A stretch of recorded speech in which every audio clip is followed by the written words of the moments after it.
Hello, friends, and welcome to EUphoria, the channel dedicated to uplifting the talent and diversity of the European TTRPG scene. Querent is a two-system actual play where we'll build a society from the outside in with microscope, and then we'll play through some of its final hours in tin candles. In both systems, we'll be accompanied by the Mordant Arcana Tarot deck by BogFolk, illustrated by Strangewolf Eden van den Berg. My name is Luyu. My pronouns are she, her, and I'm an Asian American woman. I have glasses, black hair with pigeon color streaking throughout, and I'm wearing a semi sheer black top. Marcus. Hello, everyone. My name is Marcus. Pronouns are he, him. I'm a pale Caucasian male with dark hair with some gray streaks and a dark beard. And today, wearing a dark sweater with a blue and pinkish print on it. Chris. Hi everyone, I'm Chris. My pronouns are he, him. I'm a early 30s Asian Caribbean man with dark hair, mustache and beard, and today I'm wearing a red and blue checked shirt. Hi, my name's Finley. My pronouns are they, he. I am a mixed race person of colour. My hair is currently done up in twists, and I'm wearing like a button-up shirt and a red diamond patterned sweater vest. Content warnings for this actual play include blood, crushing and bone breaking, divorce, loss of parental figures, parent and child related grieving, power temptations, betrayal by an NPC, character death, heroic self sacrifice, wolves, bears.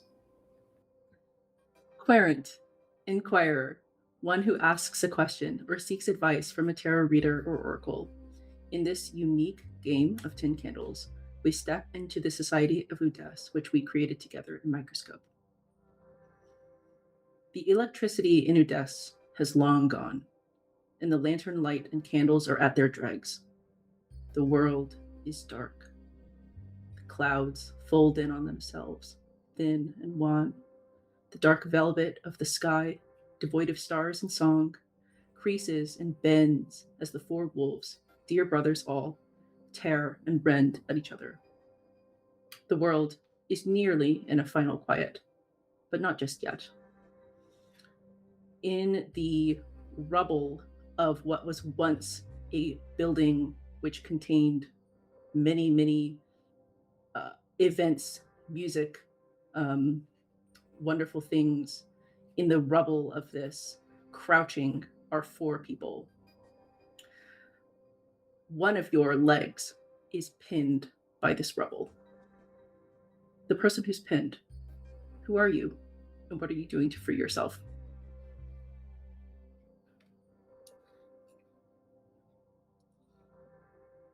Caleb has his leg stuck under the rubble. He is a man looking somewhat in his 50s, a weathered face, and he probably got into this position in some attempt at trying to protect the people around him. He tried to just wiggle the leg out, but the rubble is too heavy. And at this point, he's trying to lift the pieces of rubble from his leg. I imagine they are heavy, and it's going to be very hard to get this rubble off of his stuck leg. Sure. Who else is there, and what are they doing? Annie is next to Caleb and has got a variety of long, rigid implements and is trying to figure out ways to try and jam something in under the rubble to lever it off. Nothing she has really is long enough or tough enough to get most of it out. But she got tired of just trying to pull rocks out and not really getting anywhere. But she's fairly certain that with the right thing, she finds the right object, she can get them out of there. The one holding the lantern or the torch, looking out into the vast darkness. Who are you? This is Rory. A man who looks far older than he probably should do. Stress very much etched into his skin already. Deep eye bags under his eyes, and he's just trying to keep a watchful eye to see if anyone passes by to offer any sort of help to the current situation, and to also make sure that they are safe. Everyone in the area is safe, and his eyes are frantic. He is looking everywhere, having like racing thoughts as he's desperately trying to figure out what he can do more so than just hold this lantern. Wonderful. You have a fourth person with you. They are covered in dust and ash, same as all of you. And they've got collect sort of like a small uh, folder filled with various things from their time, their tenure at the same program that one of you was in, being also on the Aria during that maiden trip. Um, but first things first, this leg is stuck. Who will do something about it?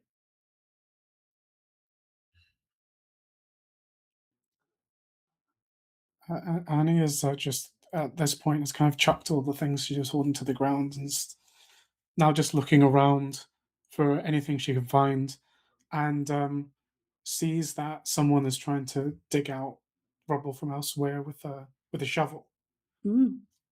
and it just kind of goes over.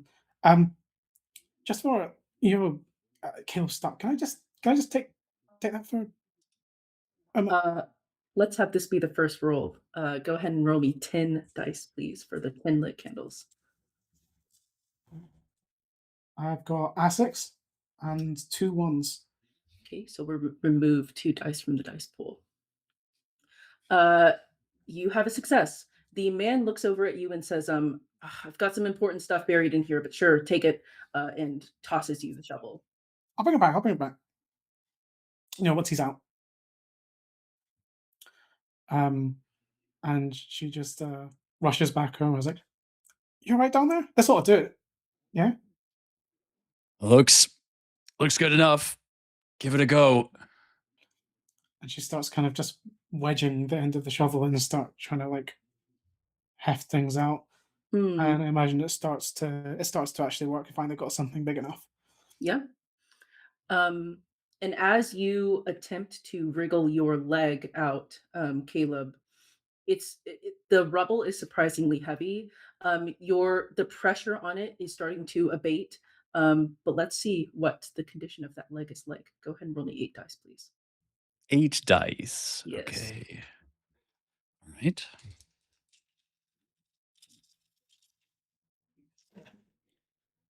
Ooh.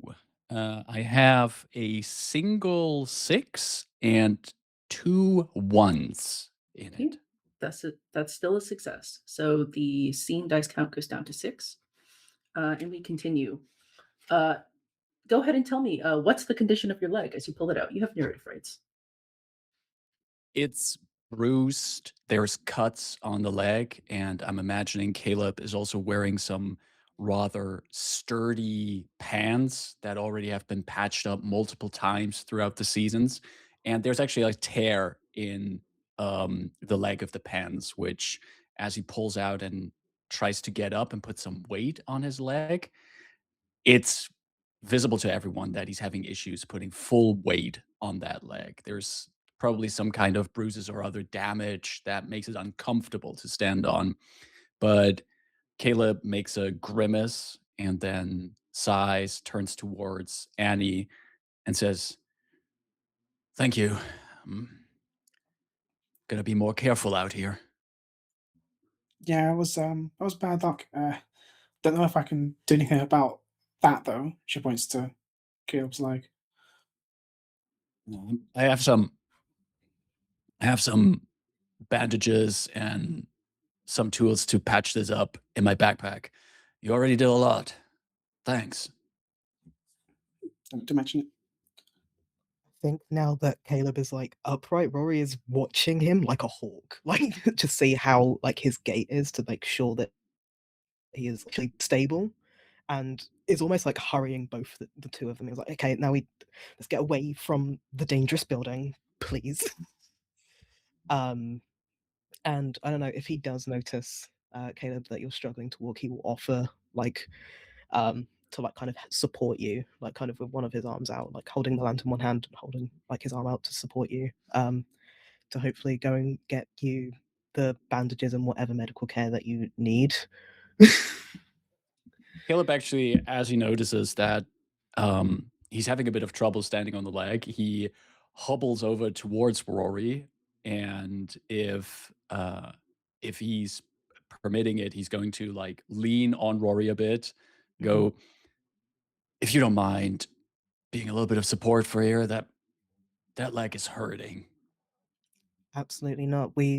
I've got to keep this light for all of us. We may as well go together, make sure that we're all safe. That's most important. But let's try and get out of here. And he gives a glance over to the person who was like in the vicinity with a shovel, like digging through the rubble, and he's like, "We're moving on. I think now we shouldn't be around the rubble. Are you coming with? I've got." He kind of just holds his lantern out, like, "Hello." Mm. The man who is digging shakes his head, but it seems that there's something quite important to him that he really needs out. But the woman who is with you says, I hear something. We should hurry. It is like walking through a puddle of ink as you progress.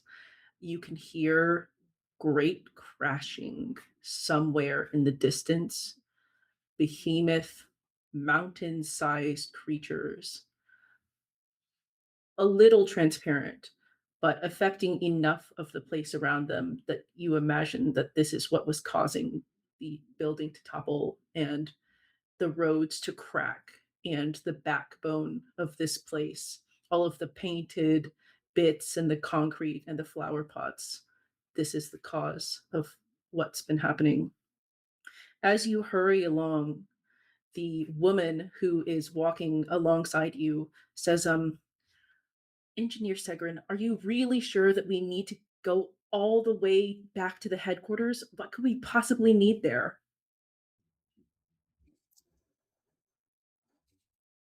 I mean, power, right? That nothing. It can't have all gone out yet. There's still energy sources there. If we're gonna make it anywhere further away from this, we're gonna need something more than a lantern and a shovel. Right, right. I hope everybody else has the same idea. If, Speak. if they're, if they're, I mean, if they're smart, then I would hope so. Yes. It's the best place to go, as much as I hate to admit it. There'll be more than what we can find out here, there. It was state of the art. There was everything there. We'll have to find something else. Every single one who we can find, every single one who's come through this, will be stronger together. We shouldn't forfeit the chance of finding more survivors.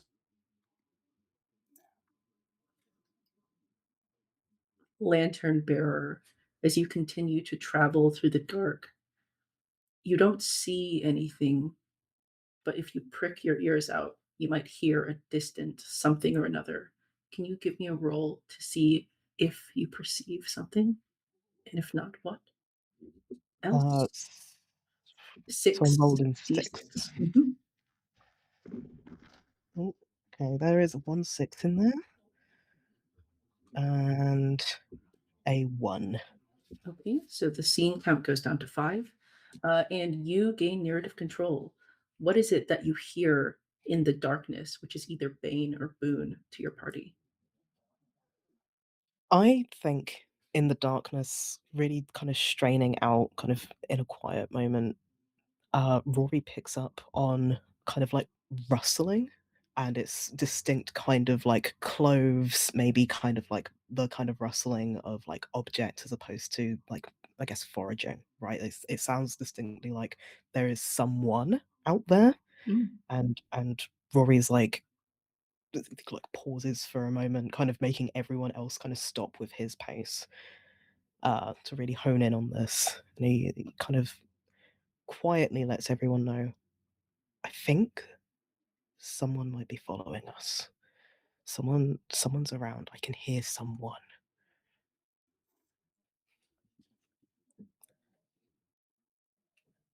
Caleb turns towards Rory. Stay here. And he gently puts his weight back on both of his legs. Just gonna see if I can see whatever it is. Don't worry. I'm not gonna get stuck under rubble again. And with that, Caleb, like, carefully walking through towards that sound, wants to go and see if he can find out more about the exact nature of what we're hearing. Sure. You tell your friend with the lantern, the only light source, to stay put, and you tiptoe to the edge of that pool of light as far as you dare. Give me a roll with 5 dice for the scene Right. to see 5. what, if you can see what it is. I have rolled 3 6s and not a single one. Enjoy it while it lasts. Well, what does Caleb see rustling in the foliage? His eyes take some time to adjust to the darkness. And at first, he can't really identify the exact nature of whatever he's looking at. But as his eyes become used to the darkness, he sees rustling between the leaves is a massive and terrifying bear-like creature that has locked eyes with him.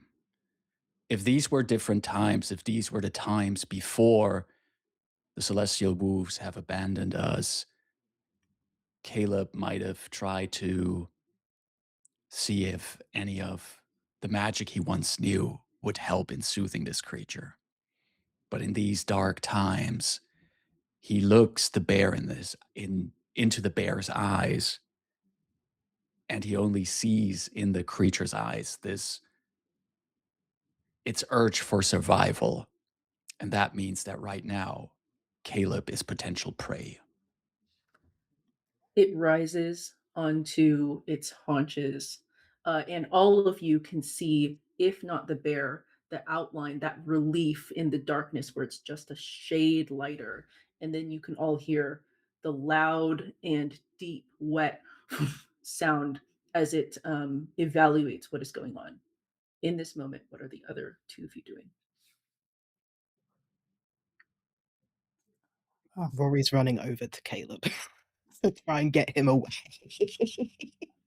Like, eyes wide, like just full sprint towards Caleb.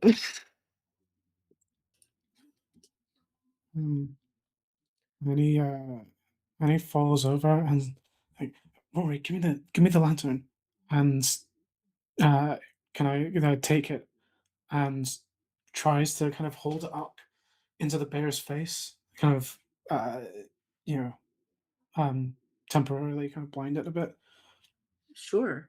You cast the light into the bear's eyes as the both of you run over, and the bear sort of like huffs and sort of groans. It collapses down into all fours, still massive.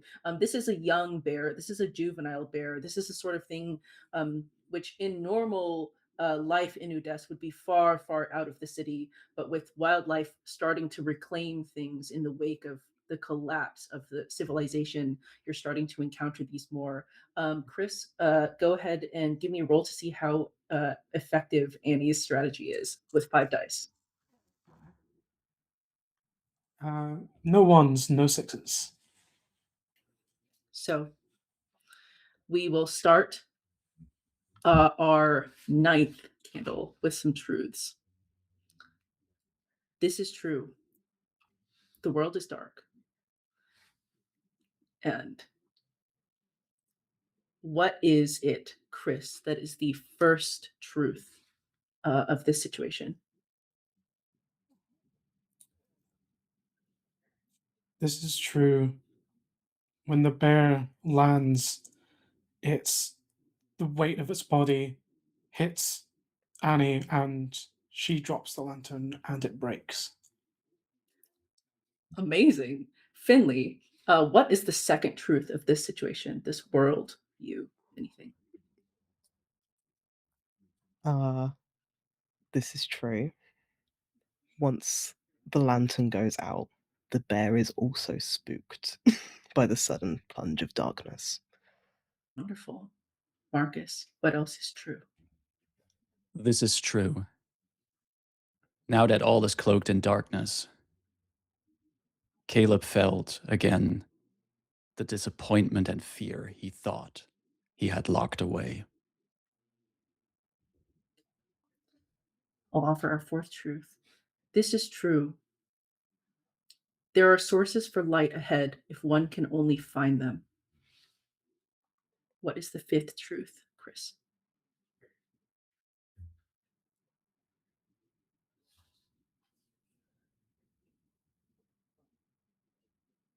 This is true. A small amount of the fuel in the lantern that was dropped still burns.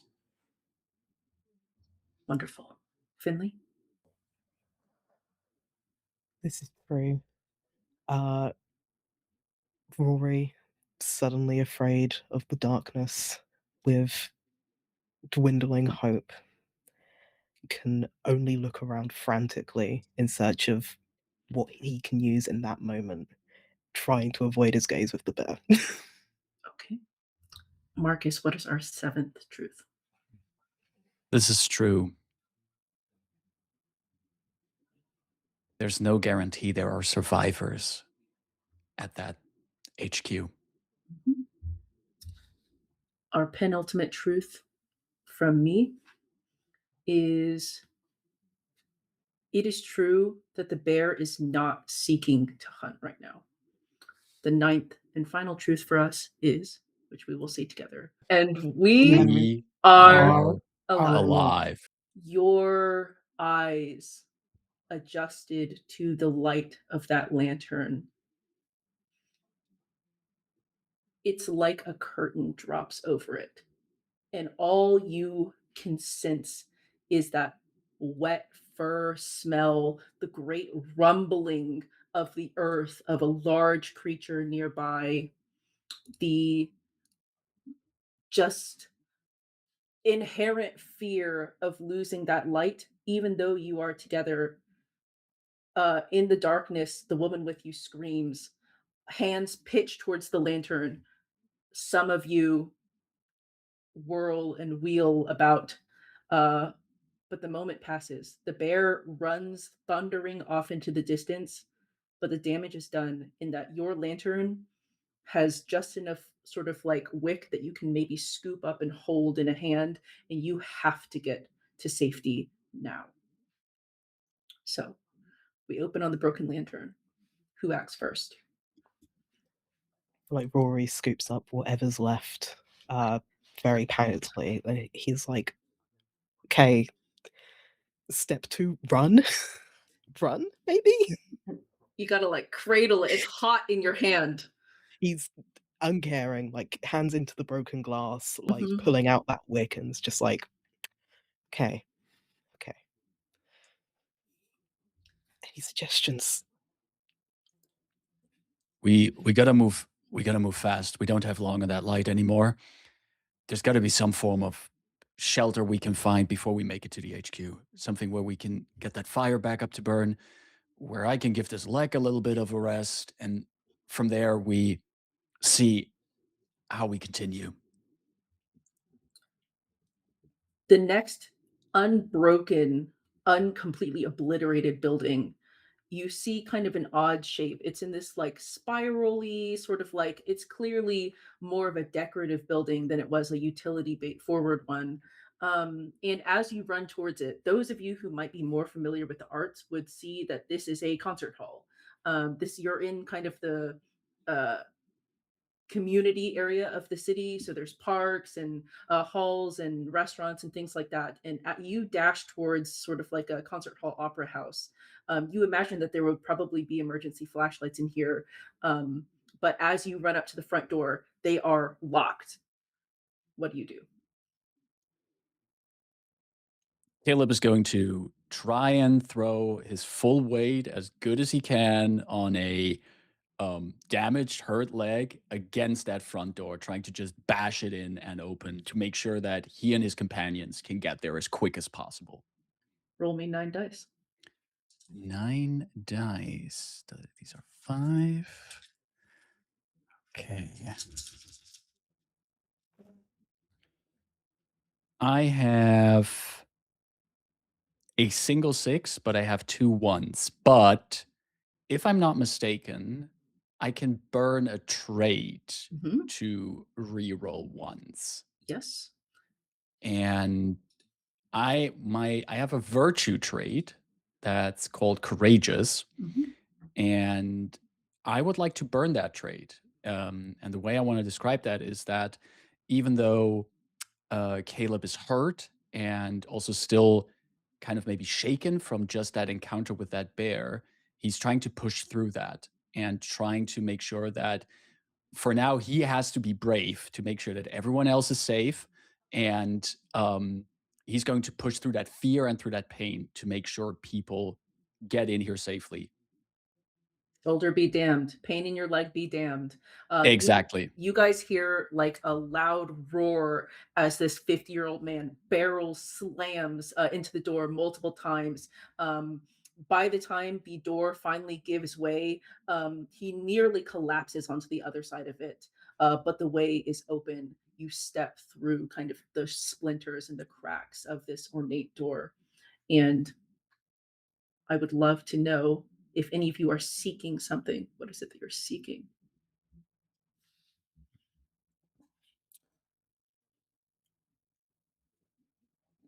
I want to. I'm worried about poor Rory's hand at this point. See if we can find something that we can use, whether it be even just some old, you're in a concert hall, maybe some old electronics or something we can use to try and spark something to get a bigger fire going, something that we don't have to carry around. Sure, go ahead, give me a roll. This is also with 9 because Marcus burned a trait. That is 6 and a 1. Okay, perfect. And I did not roll a 6 yet, so you still have narrative rights. What is it that you find? Hmm. I think actually what I find is um, that whatever the last time this place was used was possibly for some kind of vigil or something to remember what people have lost so far. And so I think there's a box of candles stowed away somewhere at the edge of the room, and Annie just kind of starts digging through and she stuffs a couple in her like tool belt to just hold them, and hands one to each of the others, and then lights one off of the flame in Rory's hand, and just kind of puts a kind of hand gently on his shoulder. You can let that go now, I think. He just kind of lets whatever was left fall to the ground, like shakes his hands out a bit, and he's like, good find, good find. And yeah, like happily holds on to a candle and maybe like an unburnt one, just to carry with him as well. And Annie found this in the nick of time. That wax under your hand was starting to hurt. Maybe there would be blisters there if you left it for a few minutes more. So you have now holding a storm lantern, kind of like decorative. Looks like maybe it was used in some concert, like Noel-based concert before. And as you look around, you see there's kind of a somber reason for why there are so many candles here. There, in the days leading up to this, even before the world grew dark, you have sort of been burning through your electronics for a while, towards the tail end of Udes's struggle with power and power generation. We started to depend more and more on candles to the point where we weren't able to hold vigils with electronic candles or anything anymore. So this is somebody somebody's recent passing is why these were here. But this is a definitely a stash. However, there is little time to rest or to find joy in the discovery of this resource. Outside, something was alerted to the smashing of the door and the cries of a 50-year-old man. You hear sounds. I would love to know if anyone would like to try to perceive a little bit more.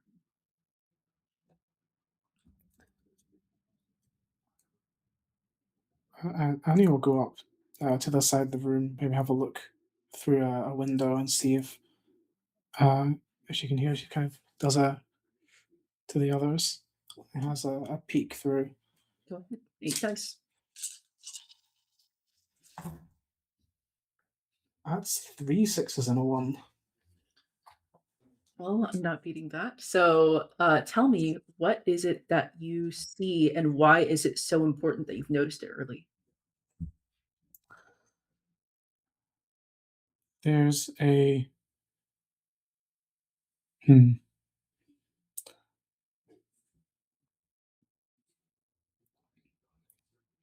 there's a few shapes moving through the darkness, and even this tiny little light, you can barely make it out. Just something very slightly lighter, and they are smaller, lower to the ground than the bear we met earlier. This looks like a pack of wolves, and they are heading this way. Hmm. The shape of wolves in the distance. New candles in your grasp. Is it the time to flee this place quickly or venture further into this opera house and further away from your final destination?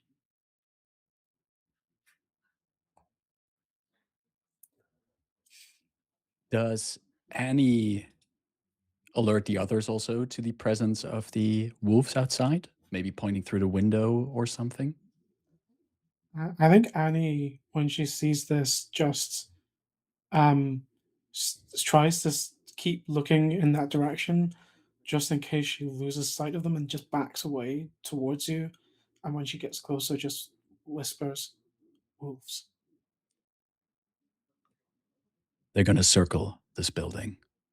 If they caught our scent, they know we're in here. We got to get deeper in. We got to wait them out. If we go out now, we're going to be food to them. Agreed. I think we should venture in. We might find something that will help. I think we should look for something just to help with your stability, Caleb. Anything would help before we run off again. If we're going to need to run, which we might, then I think Rory's right. I've been in this concert building a few times when it's seen better days. If this was the better years, the hum of the right song, the right melody, and all of this would have been illuminated in golden light. Back then, we praised the wolves. And now, we're going to hide from them. You are far from praising the wolves as you fear that they circle in. However, you are not out of options as you go through the sort of main hall. You have kind of like splitting options. One is the sort of like half dome of seats, like big multi-story boxes and things like that. Or you could head closer to the stage, backstage. You imagine that there might be props or other things like that. However, it's a lot more enclosed. I have a general question to the group on this. If this is a concert building, a place where music was made, knowing the lore of the world that we built, I would imagine that when music was still magic and allowed us also to communicate with the celestial wolves, this place would be more than just a place to make music and celebrate. I could imagine that this would have been a place of almost like a prayer or communication with the wolves. For sure. So if we're in agreement on that, Caleb would offer to basically head towards the backstage area, as maybe many of us would consider that a kind of, still maybe a kind of a sacred place where we might find some shelter, even if it's just because of the idea that in the past this used to be a really safe space. This is a great idea. You head towards the Chambers of Communion, this space where it's purposefully built so that sound pipes sort of like upward. It's like very, very sort of made to have any noise that happens pitched directly upwards. It's also interesting to note that if you did this, this would potentially confuse things which are sort of like locating you based off of sound. You head inside. The door is unlocked. It seems like nobody has been in here for some time. It's become unpopular to um, openly worship the wolves or reference them positively still. But there are still sort of like velvet cushions and other things like that, which can be put in or removed for sound heightening or dampening purposes. In this room, what is it that you are looking for?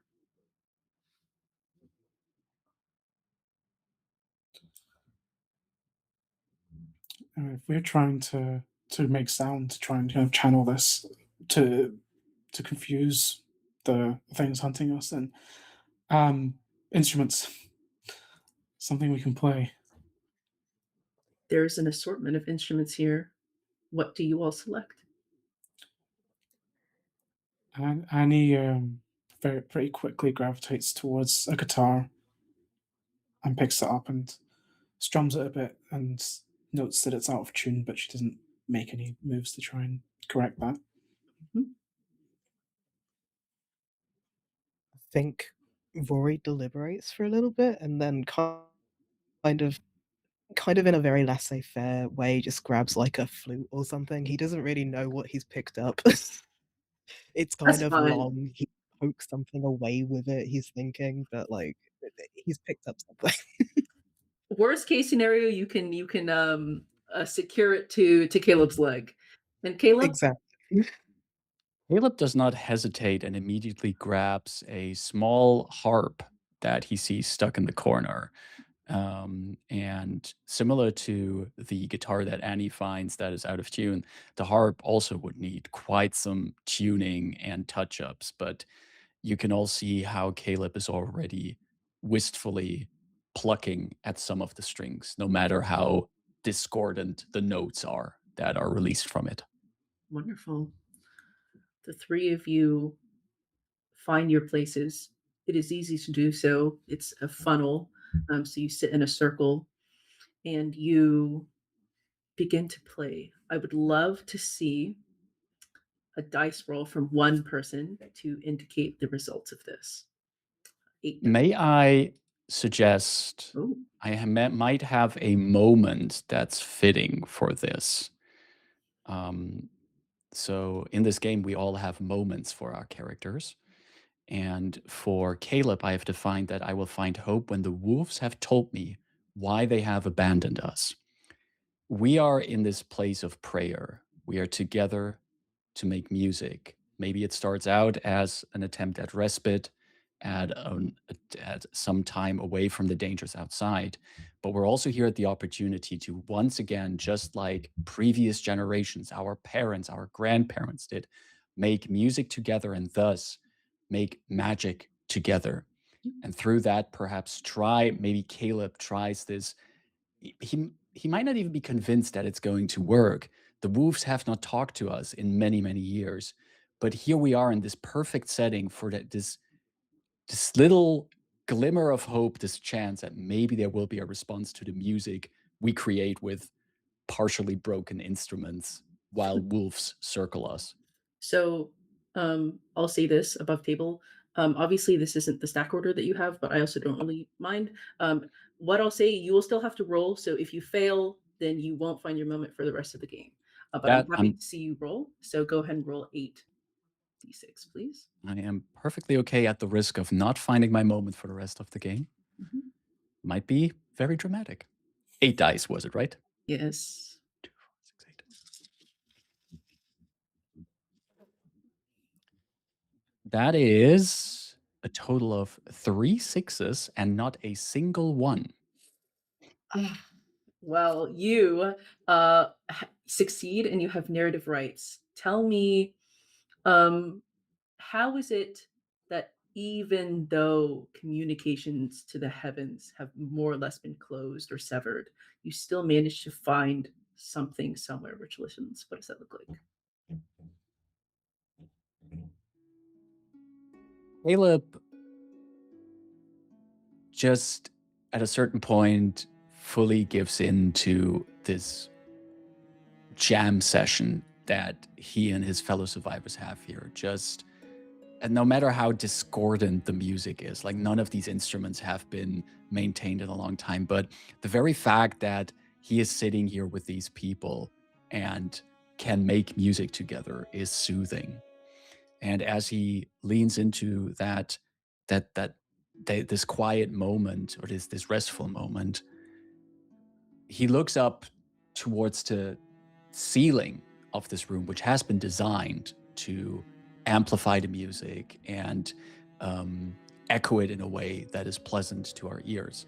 But I also imagine that upwards there would be like kind of like a funnel shape in the ceiling that kind of almost like allows the music to travel upwards and outward of the building.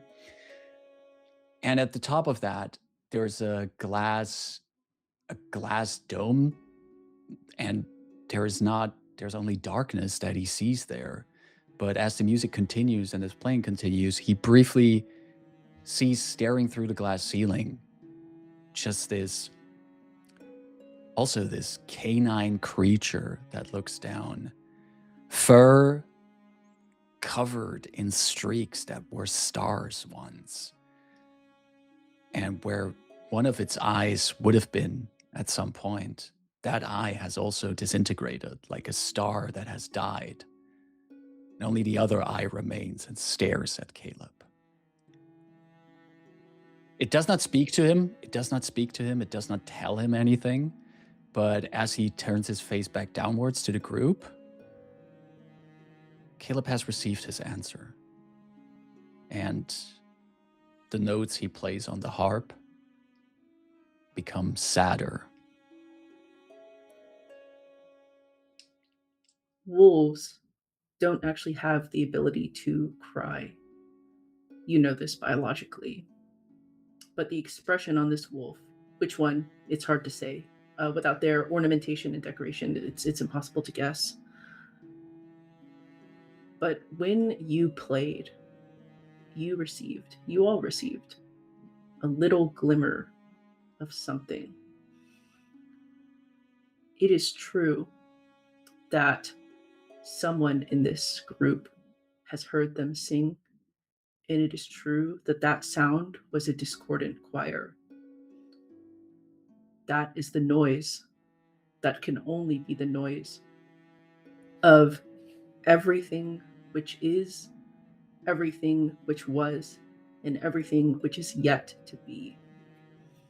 It's the noise of the universe that you hear. And what is communicated by this wolf, though you do not hear it in words, might be something like, "Cub, I am so sorry." The truth lurked silently while our pack handed you something more digestible. There was no other way.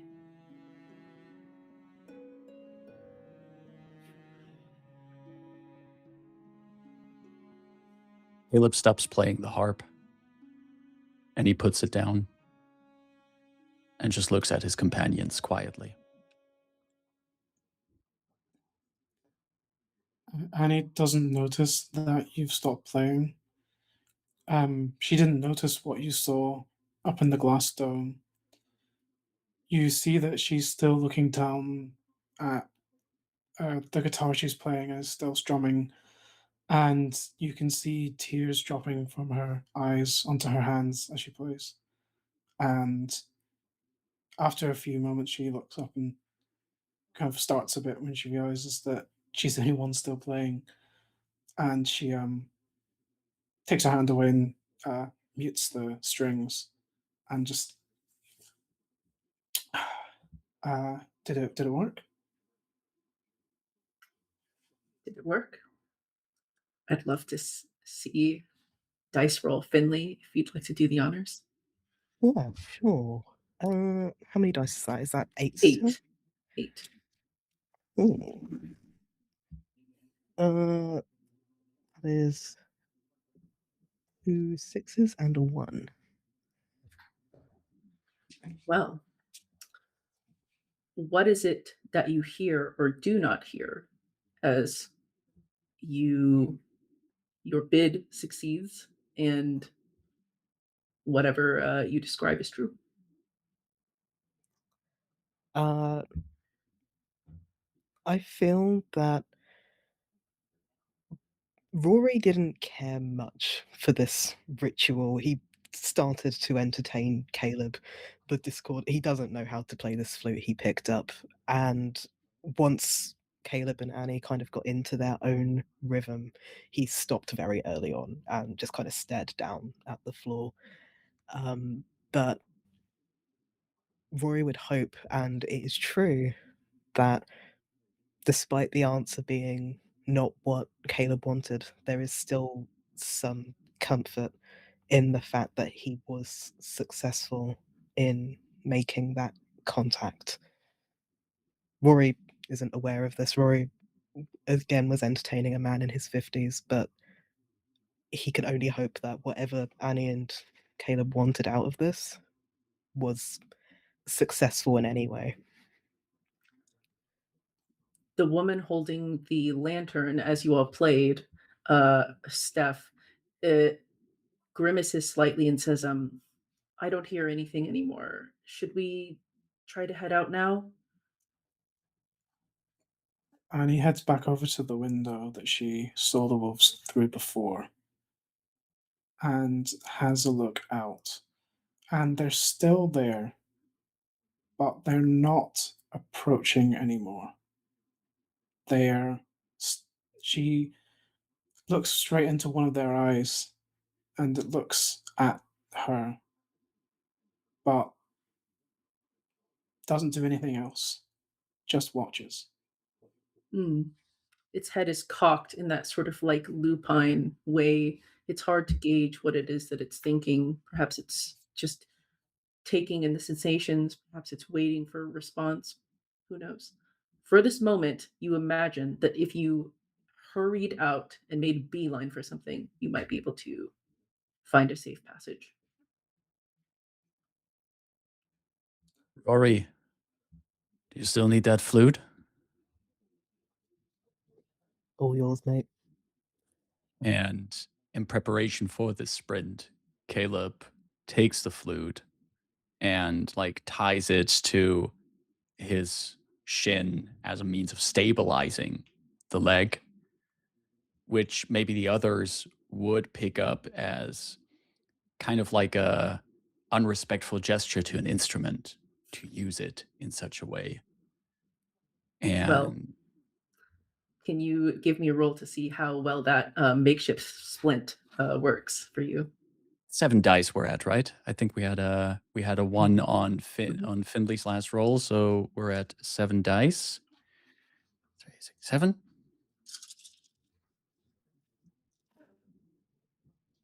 Oh, geez.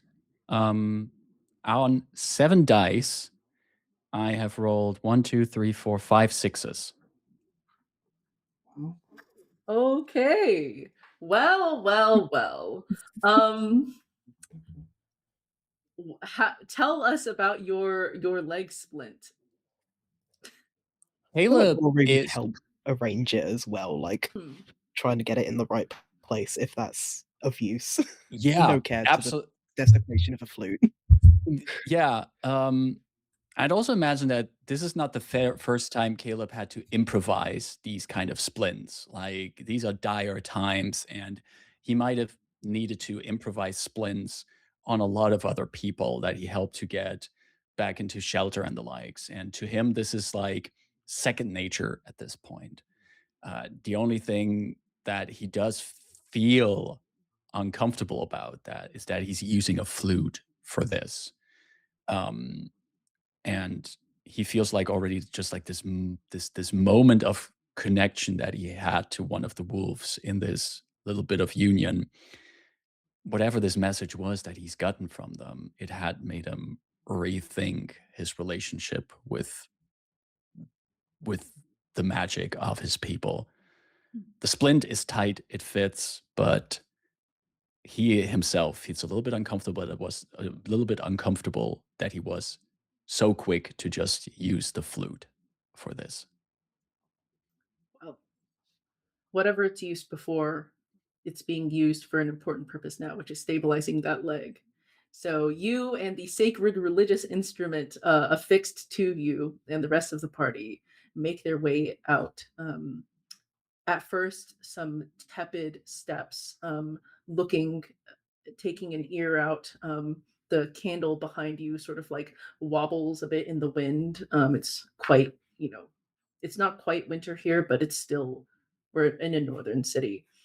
Um, and you hear in the distance, um, maybe it's been going on for a while, and maybe just the sound of the discordant music, despite the fact that it's out of tune, made someone believe that there are other survivors, and you hear someone calling in the distance weakly for aid.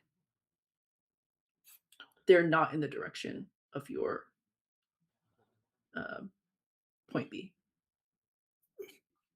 What are you saying, Caleb? We'll be stronger together? Say we a little bit of a detour? Caleb sighs, remembering the words he just said himself. Yeah, stronger together. Let's head over there. You make your way over towards the source of the noise.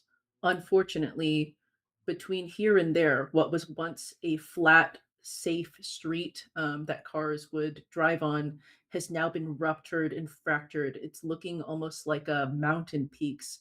And you realize that in order to get through, you're going to have to find some way to um, surmount this obstacle. What does it look like as you are preparing to cross?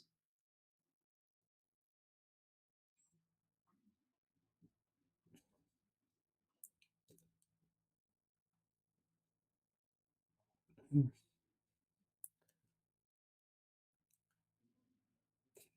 You Does any... mentioned Oh, sorry. you mentioned that these are old vehicles like piled up, blocking the road. Um, Caleb would try to like lead the way through the safest possible passage through them, which I imagine is pretty dangerous because probably a lot of these vehicles have been rusted. There's like maybe potential things breaking off, might be even creatures hiding out in these. But Caleb would be like pointing over at Rory to keep the light as close as possible to him, but he himself is taking the lead in trying to find the optimal route through this. Caleb, give me a roll to see if you can find the way. That's 7 dice. And as that also happens, after I'm going to have you make a roll, Rory, to see how flat and like unmoving you can keep that candle.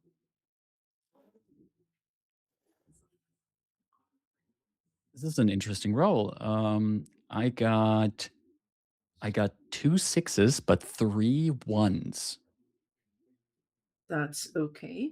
Would you like to burn a trait? You have one regular trait remaining, or would you like to have them go down by 3? We've been at 9 candles for a while. It's probably fine. I can pick to have a candle go out. Was that what you mentioned, or what did you mean by Well, so things that you can do. So with one either I burn success, a trait? I can burn a trait yeah, to you not can have the. re-roll those ones. Mm-hmm. Mm-hmm. So you can re-roll those 3 ones and then see to try to conserve some, or Mm-hmm. you can just take the L, those three Yeah. candles go out, or if you would Yeah. like, you can darken a candle immediately and succeed and gain narrative control. And we go I think I got 3 ones on this roll. We've been doing pretty well with the pool so far. We're gonna stick with those 3 ones. We're just gonna have that pool go down. 4. Okay. So, what is the obstacle that Caleb so deftly brings the party around? There seems to be a pretty nothing is optimal about the situation, but considering the parameters of the situation, there seems to be a fairly optimal path through some of these old destroyed vehicles. But Caleb has to once again use his aging strength to force open some of the doors of the cars to get to the other side of a pile of vehicles. There's also a few places where we're basically like 3 cars high moving across this just like this landscape of destroyed vehicles. And at one point, Caleb almost like sinks through a ceiling of a car that has rusted away. But he like last minute goes like pulls back and carefully guides the group through this labyrinth of old vehicles. So, Caleb traverses fairly successfully and manages to find a way. What does it look like, Rory, as you traverse with one hand holding the lantern, climbing and grappling and whatnot? Go ahead and give me a roll with 4 dice, please. Got my 4 dice. Looks bad. Oh no! No 6s. Okay. And a 1. Would you like to try to re-roll that 1 to see if that can become a 6 by burning a trait?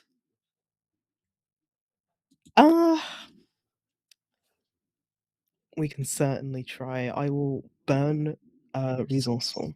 Mm. And let's try and get a 6.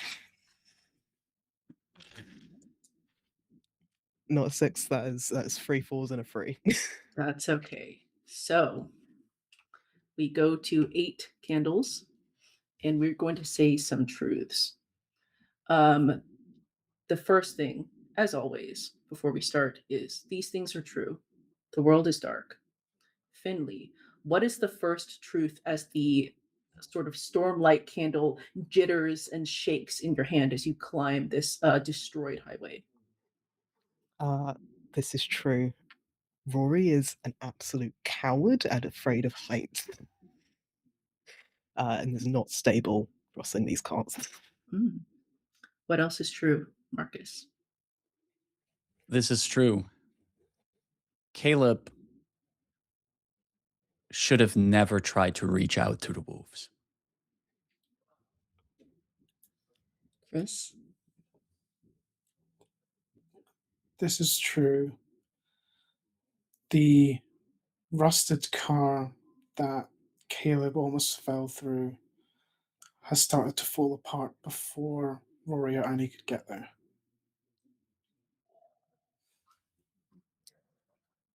This is true. There is someone who is waiting for you to arrive.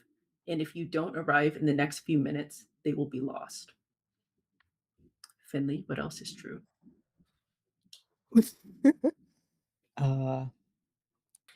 This is true.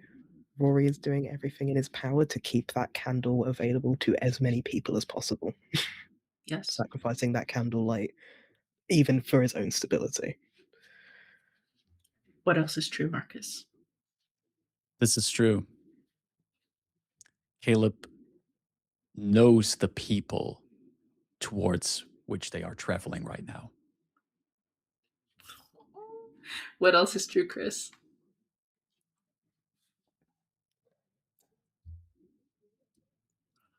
This is true. Those people might not be happy to see Caleb. Okay. And the 8th and final truth is, as always, and we are alive. Alive. Okay. So the candle is relatively stable. This storm lantern is sort of like being held aloft. You, however, bodily, Rory, uh, are slowly sort of like after an alarming kind of crunching sound, you are hanging 1.5 hands, and down below you there is a fair plummet, not enough to kill, but certainly enough to sprain or damage in some way, and you are furiously holding that candle in that storm lantern. What is it that the two others are doing here? Annie sees the predicament that Rory's in, and rushes over and tries to do what she can to support him a bit, so that between the two of them they can kind of climb over together. Okay, can I have a roll for that, please? 8 dice. Eight.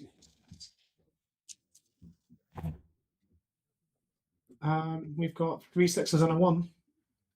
Okay, and I've got not enough 6s to beat you. What is it that you do to sort of like re-stabilize Rory? Um, I think Annie will, on their way up, note that this route that Caleb chose that worked for him and got him past this kind of peak is not really suitable anymore, and that we're going to have to improvise a bit of a different way around. And so, um, just kind of holding with one arm, kind of holding Rory up and trying to prevent him from kind of falling through this car, starts looking around and notices that it might take a bit longer, it might be slightly less obvious, but there's um, a route down to where Caleb is that is a bit lower to the ground, doesn't have as big of a drop, and we're just kind of have to realize, like, we're just gonna have to hope that that doesn't happen again. The fourth woman, or the fourth person, Steph, will come and grab the storm lantern and say, oh my goodness, are you okay?" And you see as she says that she is clutching the light directly to her because she knows how close that just came to falling on the ground and shattering. But you find sure footing again, and though it takes a little bit more time to sort of pick through the ruined wasteland of this highway, you eventually make your way closer to the sound of the noise. Now, Marcus, I'll ask you something above table. For your lines and veils, you have sort of romance checked as a maybe. Would you like for one of these people to be your ex-wife? Do it. Sick. Great. So you come across two people. One of them is heavily bloodied. She is an older woman. Her hair is salt and pepper tied behind her in kind of just like the loosest ponytail you could find. It's frazzled.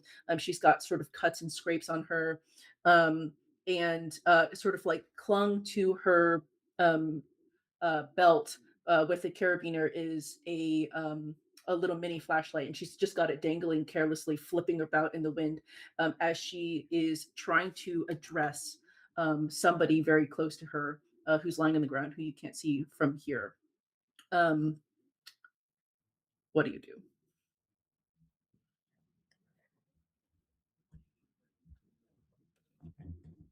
Caleb approaches the two people, and all the way through this labyrinth of these car wrecks, he's been realizing in which direction they're heading. This isn't the first time he's been heading here. And Annie would have noticed that Caleb has been throwing her some glances, some knowing glances. And if all the all the other people that travel with Caleb might have also noticed that he's become a little bit anxious at this point. And now that they come upon these two people here, Caleb halts in his step, and he's keeping a bit of a distance, allowing the others to act first. feel like after Rory and Annie make their own way through, Rory is glad to be on like ground again. It's just kind of like like cutting the tension, missing the anxiety even. Like, okay, okay. And he looks over to these two people. You said one of them's lying on the ground. Yeah, they're both of them are like heavily bloodied. One of them is lying, potentially unconscious. The other is sort of like standing above them or kneeling. Okay. Rory kind of approaches, kind of like asks Steph kind of for the light back. Now he's like stable again. She doesn't want to give it up. That's up. That's fine by him. But She'll return it. like kind of say he starts to like slowly approach and very much is like, okay, there are the four of us. Are we cool? Are we good to approach? Can we help in any way?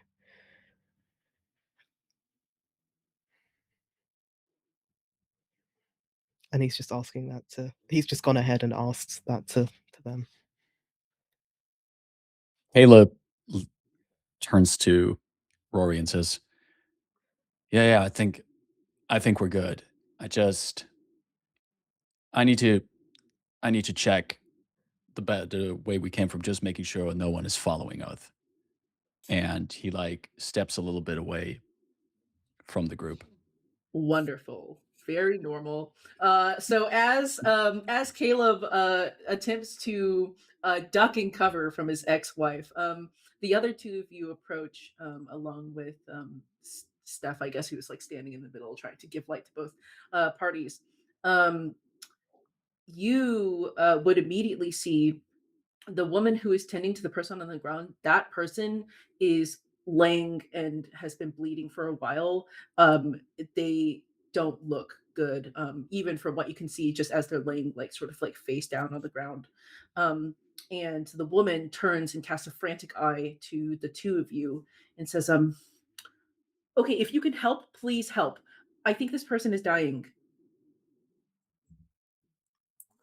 Uh, I, I don't really know. I'm not really a medic, but what is it? What is it that happened? I mean, I saw blood, but what was the injury? It looks like they've been torn apart. Help me. And she asks for somebody to help turn the person. I'll go with her and try and turn them over. Sure. You turn this person, and they are a younger man. They are. It looks like they've got sort of like delicate hands, like musicians' hands, or something of the like. Um, this person would be intimately familiar to you, Annie. I think you already know who it is that you see. They're still Um, alive. He's still alive for now. Annie just when she sees him sinks to the ground and just kind of holds her hands over and is just shaking. Um, and looks him up and down and just whispers, "Davy."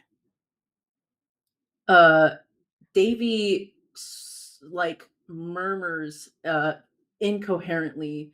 Their eyes flicker open for a second. He gazes upon you.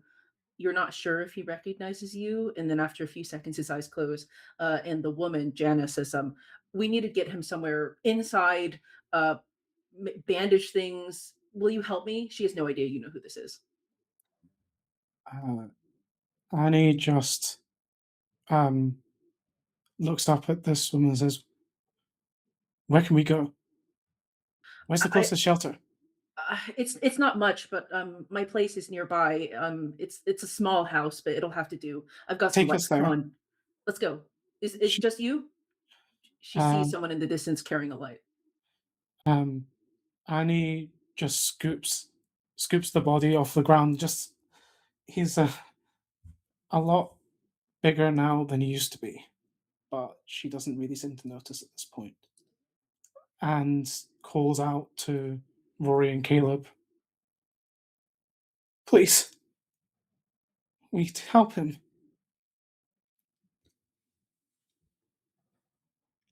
Caleb is still on the hearing distance from the group. He has his back towards the group, and he only hears the sounds. The moment he starts he hears Annie speak with a bit of a broken voice.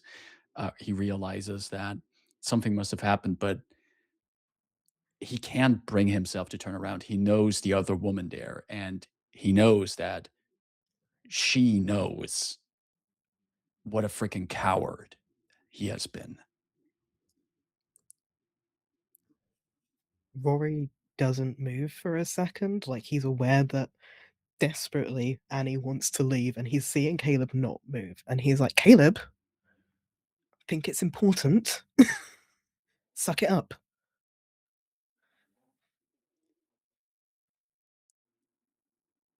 He inhales, holds his breath for a moment, and as he turns around to the rest of the group, he exhales, steps closer, and just in this very strict tone speaks. This is going to slow us down even further. I know she says that her place is not far away, but it's still quite a distance. We just got away from this pack of wolves across these vehicles here. It's going to slow us down seriously. They're going to catch up with us. And we've already And he gone just so stares. far He off just. course. Sorry, come again? We've already gone so far off course. Does it matter? Annie needs help right now. Annie's already going like away from the two of them. And Caleb just shouts after her, like, Annie, we don't move alone. She goes.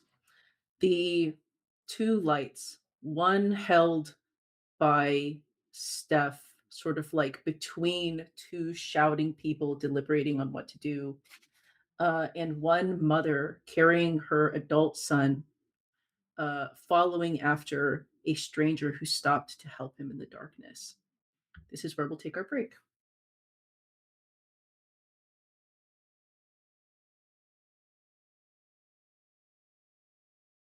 The mini flashlight on that carabiner swinging from the belt of Jana is disappearing into the darkness. Caleb was right about one thing. It's not close, this home. And as you stand, Caleb, just on the edge of the dim light of the storm light that Steph holds, you know that this party is about to get split if you don't acquiesce. And so you turn around. However, the catch up is not so easy. They are already a little glint, and you're going to have to jog to catch up with them. However well you've splint this leg, that doesn't change the fact that something's wrong with it. I'd like to see a roll to see not if you make it, but in what condition you make it. 7 dice, please. 7 dice. Also roll. Ooh. Whew. No 6, no 1s. A candle darkens. This is 7. These things are true. The world is dark. Marcus, as Chris, or sorry, take that again. Marcus, as Caleb begins to make his way across this vast dark chasm, not only in person, but also the physical and emotional distance of all the things he did to hurt his spouse. What is it that happens to him, and what is true? This is true. The wolves picked up our scent, and they're closing in. Sure. What else is true, Chris?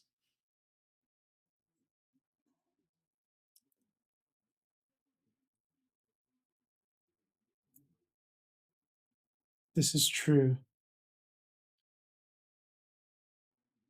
Davy's injuries are worse than they look. What else is true, Finley? This is true. Alongside Caleb's injuries, Steph, Caleb, and Rory are able to catch up with Annie and the other person eventually. This is true. There is someone else waiting in that house for you. What else is true? Marcus. This is true. Caleb's leg is worse off than he thinks it is. Chris. This is true.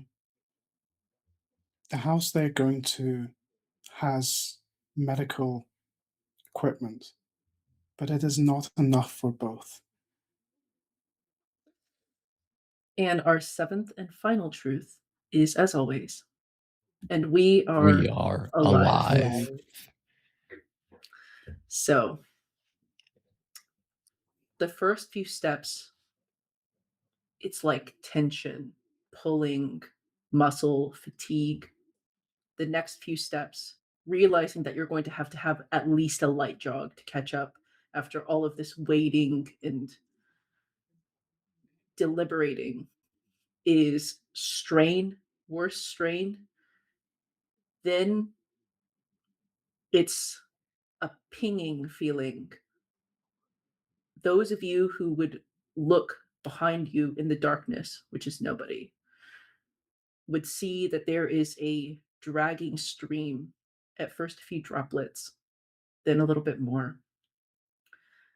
And Caleb, by the time that you make your way towards the neighborhood that was so familiar to you for so long, you are swimming almost in pain. It is throbbing in your temples. It's traveled up your entire leg, and you can feel it with every beat of your heart. It is so loud that that pulsing blood doesn't even allow you to hear what it is that Steph hears as she whips around in the darkness, the lantern sort of like clattering but not breaking. And she says, I hear something. We need to hurry. Sounds like a few different things. Let's go. And you're already going the fastest you can. The first party makes its way closer to the home. As you find sort of like a relatively modestly sized home, flower boxes with dead or dying flowers, watering hose, which has like been tied to bar entry from just basic critters. You see the home of Jana.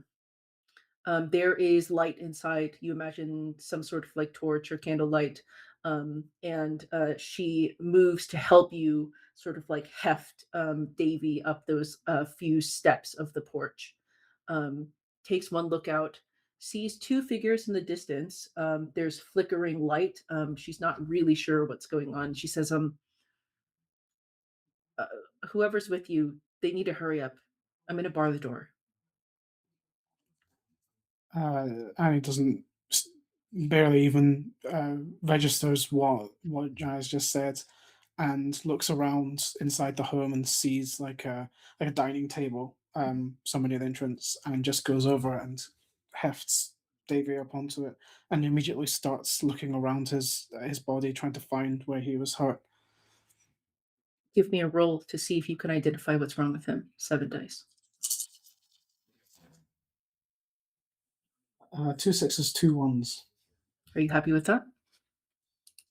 I might roll those ones. Okay. I'm gonna burn my virtue nurturing. Go ahead and reroll those ones. And he's cupping his head. There's not really anything to rest on. And saying, "Oh, sweet boy." Yeah, we've lost the ones, so 2 6s. Amazing. So we still have 7 scene dice. You're nurturing. This makes sense. Even though he's grown, he's so gangly now and his hair's longer than you remember when he lived with you. This is still your boy. And as you check him over, you immediately see that there's a few things that aren't right. Um, Obviously, massive like gash marks across him, multiple areas where the skin is broken. You know what to do. You immediately start, sort of taking off the top and seeing if you can like staunch the wounds. As the other party arrives, you hear but hardly register a gasp behind you and rushed conversation. However, a few people don't gloss over that conversation. Rory and Caleb, you come into a home which is already very tense and is now tense for a second reason. Uh, Caleb, what do you do or say to Jana, your ex wife? She greets you at the door, a look of disbelief on her face.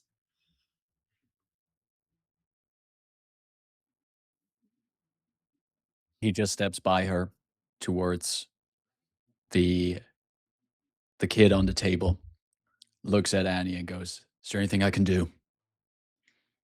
We stop the bleeding. Oh, Davy.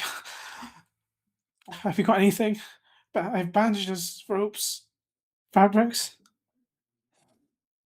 He looks around the house, a house that he was once at home in. Furniture has been moved around, and it smells different. He says, just he just says, "There's got to be bandages in the kitchen." And he looks at Jenna. "Are those still there?" Jana looks you dead in the eyes and just says, "We don't keep those there anymore. They go in the storage room. I'll get it." And "No, brushes you stay past. here. I'm going to go get them." Oh, okay.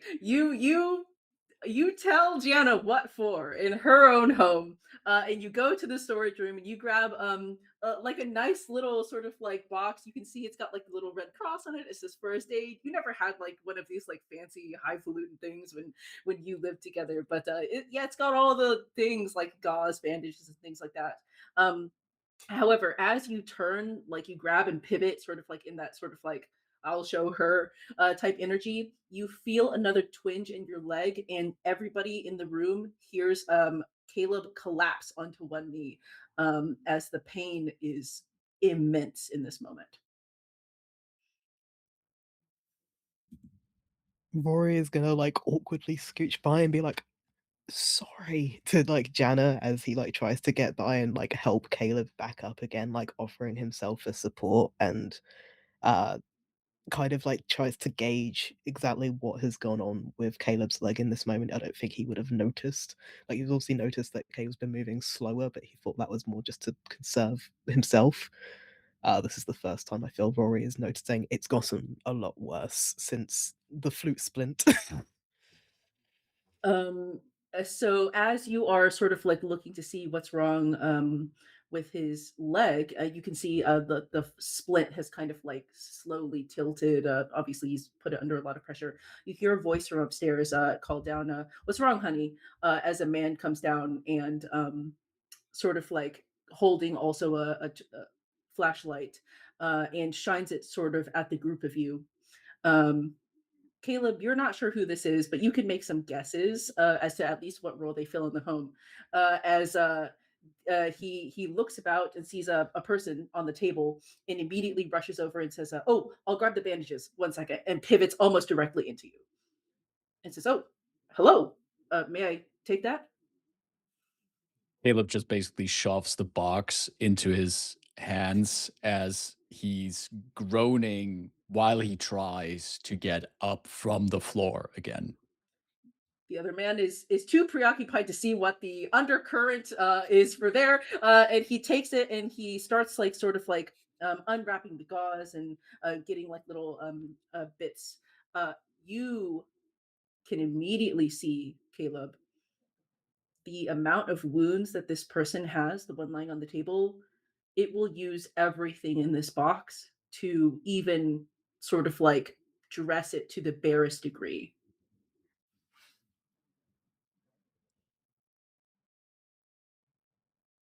I see this and I realize that once that is used, whatever kind of resources I would need for my terrible leg, there would be none left for it. Are there any hints that there's any kind of danger approaching our location? Why don't you roll to see? 7 dice, please. Perfect.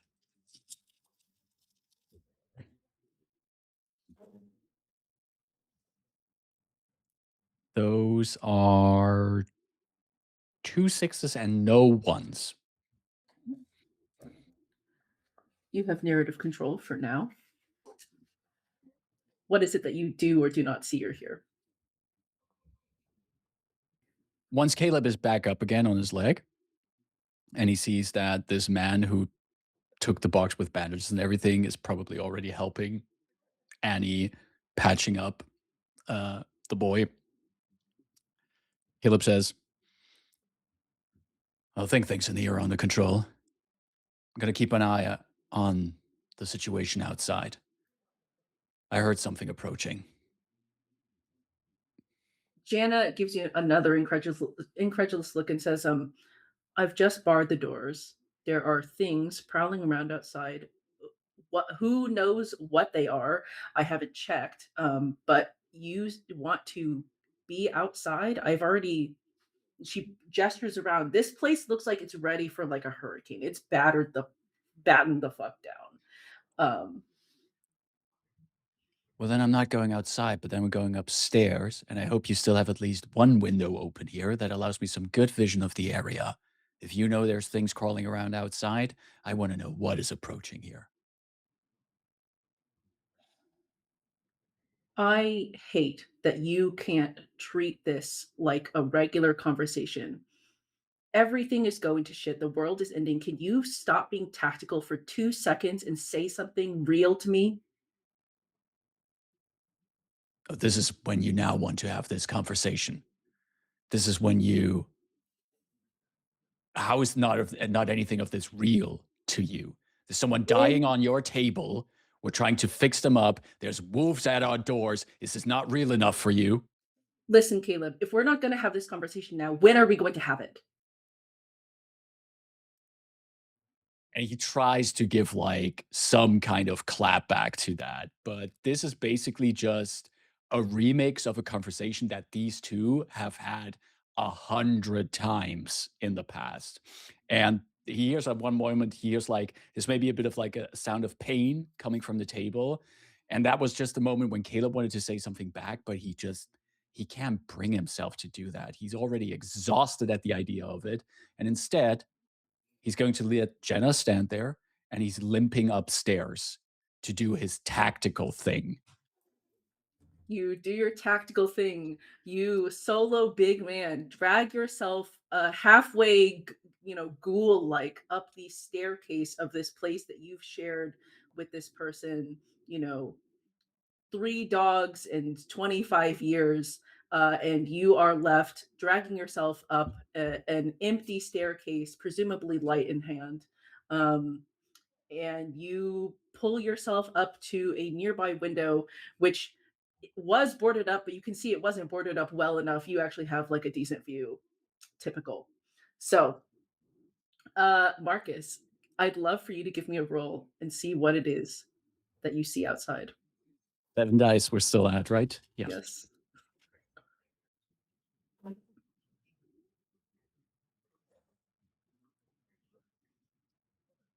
I'm so sorry. There's no 6 and no 1s on this roll. These things are true. The world is dark. Marcus, as Caleb casts his eye outside and sees something blood curdling, which he can hardly even understand, which is that the wolves are not there, but they are being swallowed. Whichever wolves were following you are being dragged and swallowed by something else, something other. Let's speak some truths. What is true, Marcus? This is true.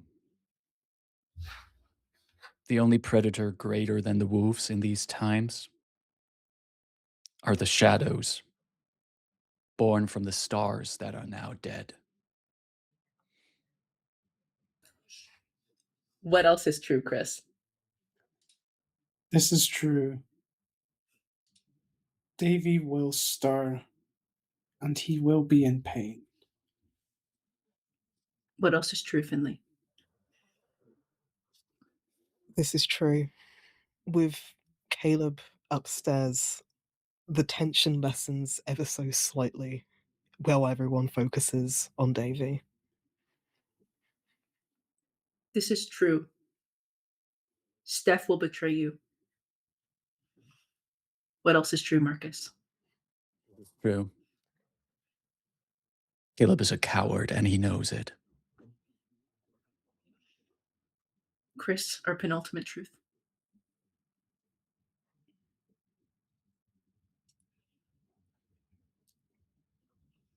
This is true. Not everyone in this house will leave it.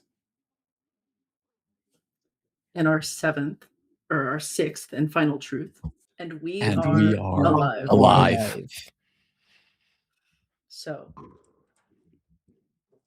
it's just a paw scratched in the dirt, receding into the darkness. That is all you glimpse.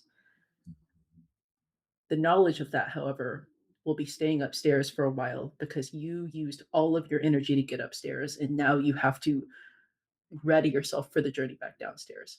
However, downstairs on the dining table, triage continues. I'd love to know, Annie and Rory, what is it that you were doing in this moment to try to make a difference, try to help or save this person's life? I think it seems to Annie like this guy, this man in this house that she's barely had an opportunity to register as there seems to know what to do more so than she does, and is just kind of frantically trying to make it clear. It's like, what do I do? Where do I hold things? Where do I put pressure? And she can see Davy start to open his eyes a bit and wince and is groaning more on the table, and she's just kind of putting her hand in his hair and just going, shh, shh, shh, shh, shh, we've got you. And still trying to, is just kind of blind to everything, all the stuff going on with Jan and Caleb. That is it is fine that you're blind to that, because what you are very aware of is the fact that your son is getting at this point expertly bandaged by two sort of like very strong capable hands. It looks like they've probably done work like this before. And In your haze, you may or may not hear that this person, who introduces themselves with a name you don't retain, he's not really used to doing this on people. He's a veterinarian, but he's going to try to make it work. And just you hold this, put pressure here, and things like that. And he is working. Davy groans. His head lolls to the side with a dull thud, and he opens his eyes. His lips are chapped, blood dried like cakes, parts of his face, whatever you haven't wiped off. And he looks, and for the first time that you can be certain of, recognizes you. I think in this point I will use my moment which is that I will find hope when I find my son and sing to him once more. And so Annie begins to sing, to hum that tune that they always used to play together in their home many, many years ago, and tries to soothe his pains. His eyes are probably too dry to form tears right now. When the human body misses a lot of moisture, um, that sort of function is deemed not essential, and so it's hard to cry. But you see the emotion well in his eyes nonetheless. And the hand, which was laying limply on the dining table near the placemats of daffodils and little rabbits, um, pushes that aside and grabs yours. The grip is much weaker than you would like, um, but he's with you. He's with you. He's real. He's alive, and he's with you. And these people have bought him some time. Rory, what is it that you would like to do as you hear from the upstairs now, um, like muffled groaning and grunting and occasional bangs? Uh, Rory has taken a step back and possibly, like, mostly hovered near Annie to let her know it's like try and reassure her in any way he possibly can.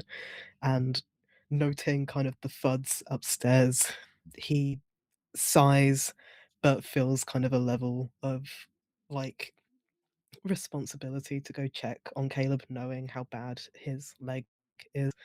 He kind of looks across the table and he like kind of like motions to Annie is like, "I'll be back down in a moment. You stay here. You're doing great." And he just kind of squeezes Rory's arm a bit and then turns back to Davy. And he's gonna just make his way up these stairs in this random person's house. I think finally clocking why it's so tense, like what the situation is, and he goes upstairs, like kind of like calling after Caleb. And is like, "You're all right. You okay?" Do you know what it's like to be in a home which has seen so much and so much has been removed?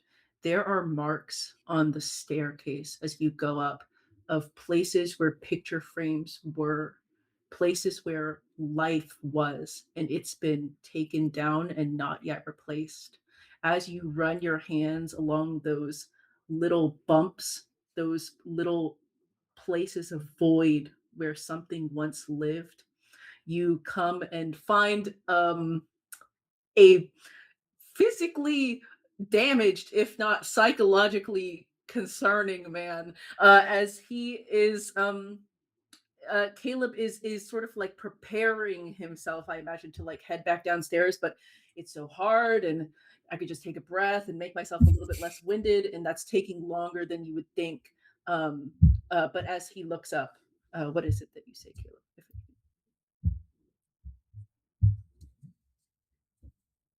Worry, they're coming.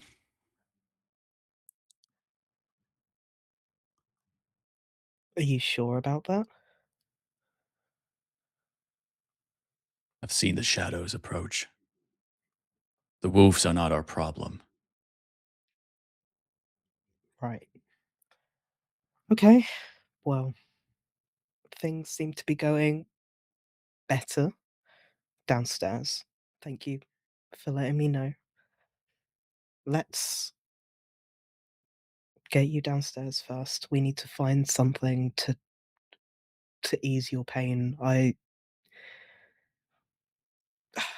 and he starts just kind of looking around these like random rooms. It's he's hoping that someone may have had like a walking stick in like one of these rooms somewhere, or perhaps a pair of crutches would be more ideal. Sure. Go ahead and give me a roll. 6 dice, please. 6 dice. 1, 2, 3, 4, 5, 6. That is 2 6s and no ones. I take narrative control. Mm. So, however, it's a success. Um, as you sort of like look around these rooms, trusting Caleb to be safe, at least in the sort of dim light of whatever hallway situation he's got with the light. Um, you come across the only room which doesn't look lived in recently. This looks like it is the room which once housed an older person. You see that there are kind of like bits of memorabilia on the walls and sort of like on the dressers still. You open the closet and you see kind of like a bunch of interestingly frilled outfits, which look like they might just be from a bygone era. Um, and among other things, you see one crutch, and you also see a fold out wheelchair. Uh, Considering this a great success, he's gonna try and kind of grab the wheelchair, and he considers Caleb and has a distinct feeling Caleb's not going to love the wheelchair, but he's going to offer it anyway Hmm. and take the one crutch as, uh, I feel like Caleb's behavior in this house has been very telling and very enlightening to Rory.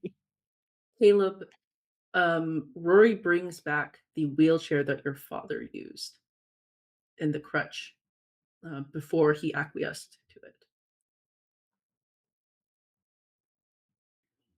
He looks at these items that Rory brings over, very aware of the kind intentions of this act, and maybe even taken a little bit aback by the fact that through all of this, through all of the entire situation, through all of the unkind behavior that Caleb has been showing, Rory is still here and trying to offer this kindness, this help and support. He sighs. Those used to belong to my father. I I'm so sorry. Um, You don't have to be. He, considering the times we live in, he lived quite the fulfilling life. yeah, yeah. Are you comfortable to use them? I I don't know how else we're gonna get you out of this house, Caleb. You think we're still getting out of this house? I think it's if the shadows are here, our safest bet. Continue moving. Find more survivors. That's something I've been telling all the lot of you, right? That I'm always trying to find more survivors. Yeah. The sad thing about these times is, however, that sometimes for some to survive,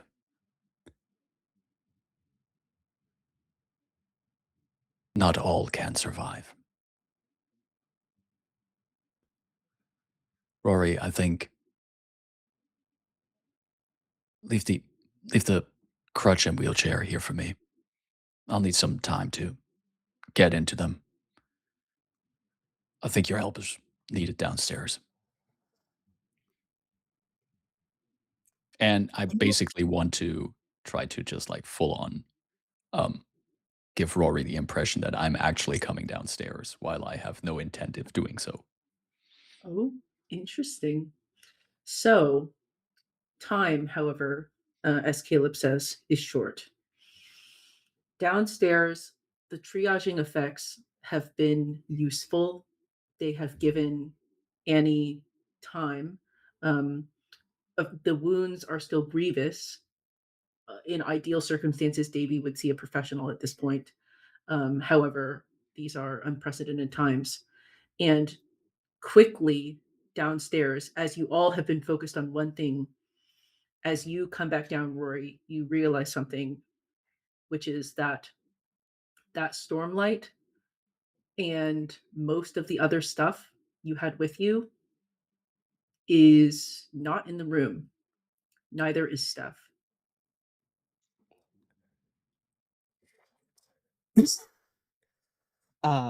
Rory starts panicking. Rory Okay. starts having a bit of a panic in the stairwell as he's looking around, not wanting to detract any attention, but he is desperate. Is the door open? I guess she's left through the barred door. So as you look around, you see that a few of the not very well nailed down planks to the window have been sort of like very gently and quietly pried aside as everybody was paying attention to the person on the table. And because the work was so shoddy, they just left. Steph is gone, and your main sort of transportable source of light is gone with her. um, at that point, still not sure how to break the news to everyone. He um, kind of starts looking around to see if there are potentially any matches in in Jana's house because he knows that he took a candle and at least Annie has a couple candles on her door on her belt. Like Mhm. um he does not have the bravery to look through that window just in case what Caleb saw was true. Mhm. He's gone to I'm gonna start rifling. We've Uh, lost everything. Give me a roll to see if you can locate matches, please. Six. Is it six 6. then? Yeah, because I know at least Annie and Rory both took a candle. Oh, that is a single 6, but no ones. I have narrative control, but you succeed. Congratulations. Um, you look around, kind of like, where is like the most normal place you can find matches? Oh, you know. Uh, and you sort of like go to the decorative bathroom, you know, the one with like the like hand towels and the like little candle and stuff. And you find sort of like dusty on a top shelf, one of those little decorative matches that are in that like half egg shaped cup. And it's engraved, which is like, and it says, our matches were lit, and it says a date. And that date was quite some time ago. But the matches work. They're a little dusty, but they're okay.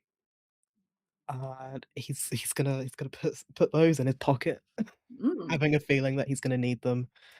Um, and in the time that he's taken to go to that decorative bathroom, he's hope the tensions come down in the other room, and he's gonna kind of nervously announce, I hate to be a downer. Steph's gone and taken quite a lot of her stuff with her. Hope things are well, but this does seem to be a problem. Um,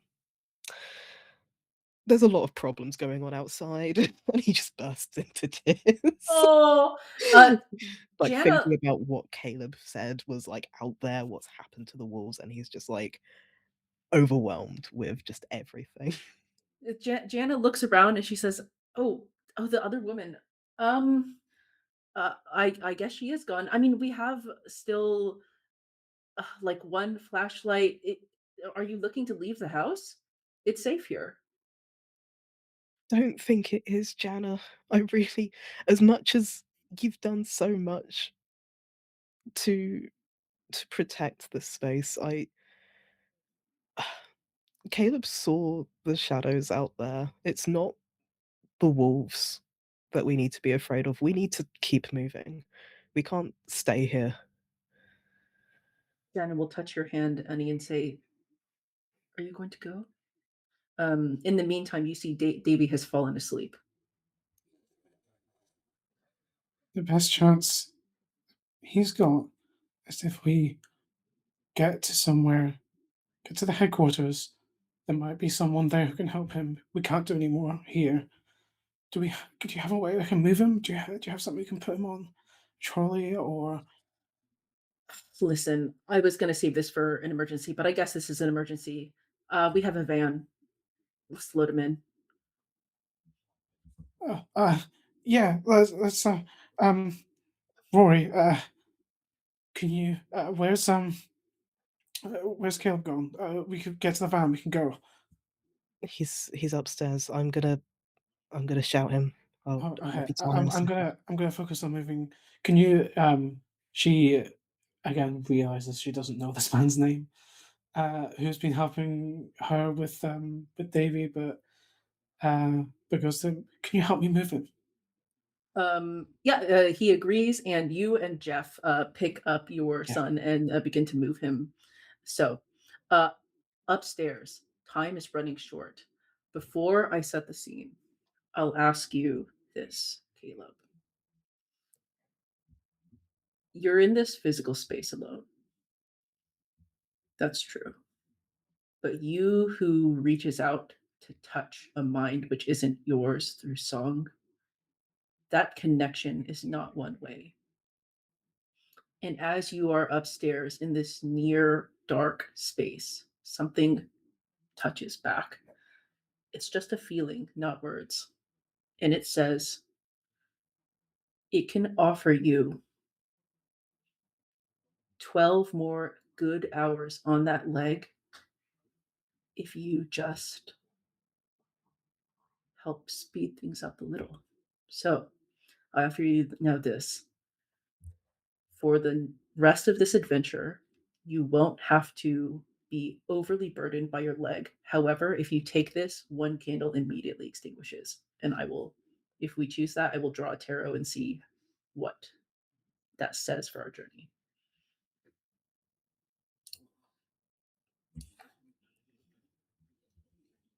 Extinguish the candle. It is less like you're speaking, it's more like a wish. The wish to be useful, the wish to not drag this leg, to feel the pain, to be humiliated in this home that was your home. And as you feel that, we darken a candle. I'll pull a tarot card and we'll speak some truths. The card that I have drawn is the Fool. Rather, in this deck, it would be the Fools. This card is one which usually would depict a person very happy-go-lucky, sort of like bag over their shoulder, heading towards a cliffside. But what you see in this particular instance is a whole troop. They dance and they gesticulate wildly. They look to be lost in some sort of haze. They're just silhouetted, and the cliffside ends very, very short before you understand that within a few seconds they will be tumbling off. And in this moment that you take this bargain with this creature, with this entity, whatever it is, you suddenly have for one moment a very clear picture. There is nothing you can do to stop this. Flashes, images, origami folding in on itself, things changing, things becoming something else. Is it worth it to struggle anymore? But for now, you know two things. Your leg is more whole than it was, and time is short. So,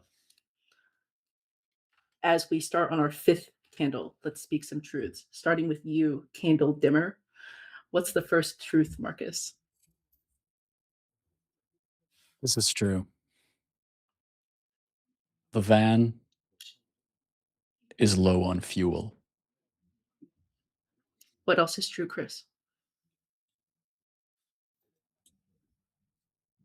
This is true. We do not know it yet, but the shadows have already started to take one of us. What else is true, Finley? This is true. The shadows are drawn to the rumbling sound of a van. This is true. If you make it to the research facility, there will be people and relative safety.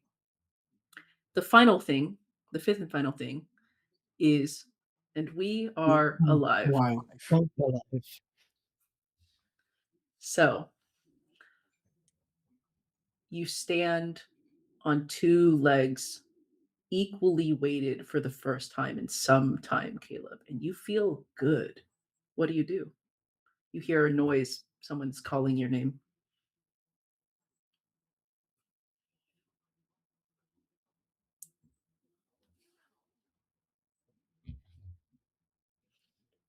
I stand on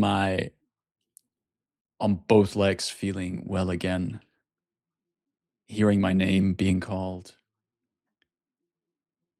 The splint is no longer necessary. I pull off the flute, which at this point is chipped, maybe even like broken at some points. But where earlier I've given the flute this unceremonious place as just an improvised splint, I pocket the flute inside my jacket and I slowly descend the staircases. Rory, he's walking.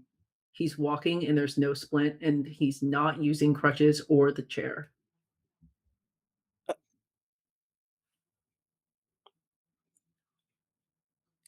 Caleb, are you all right?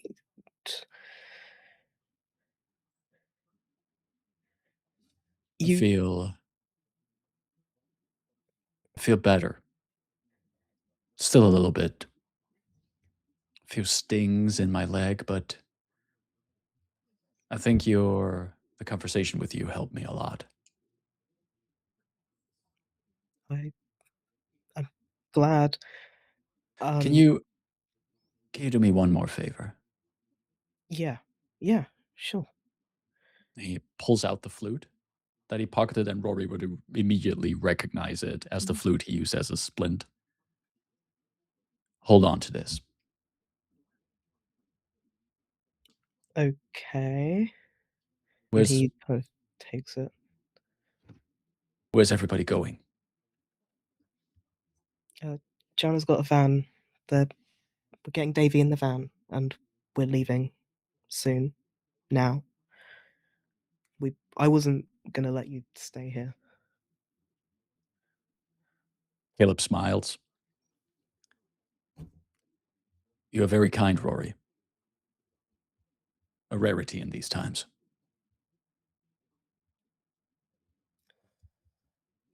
Gotta be kind sometimes. Don't have the luxury to be mean, spiteful. Come on. He just follows. The slamming of the van doors, that sound. It's echoes sort of like throughout the house. Sounds like dogs going in and out to go to the park or things like that. There's still stray yellow hairs and mats that are sort of like set out that look more like they should be for dogs and not for people. But the great part about this setup is there's already a giant empty space where you might put kennels in. And right now, Davy is loaded up. And there is not exactly seats for everybody with all this open space, but you can cram in just fine. And as Jeff takes the keys and starts the vehicle, you can already hear that trademark sound, which means low tank, empty. But come hell or high water, this is the last sprint that this old, crusty maroon van will make. And by God, it's going to be beautiful. The garage door, it's already open. And if it wasn't, you would be boned because that sort of thing doesn't work anymore.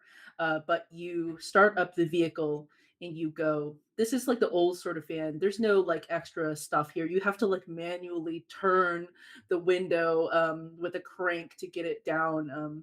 But as you drive, there's not much to see around you except sort of broken streets, the occasional body, and shadows or darkness. It's hard to say whether they're moving or not. The vehicle's going. You traverse a distance in some time, and you begin already to see in the distance, that very trademark sort of like launching pad area, but that's not where you're headed. You're heading to a closer spot, this sort of research facility where you imagine the all the documentation around the spacecraft live, things like that. You're going to find your real solutions here. And it's probably the best stocked as well.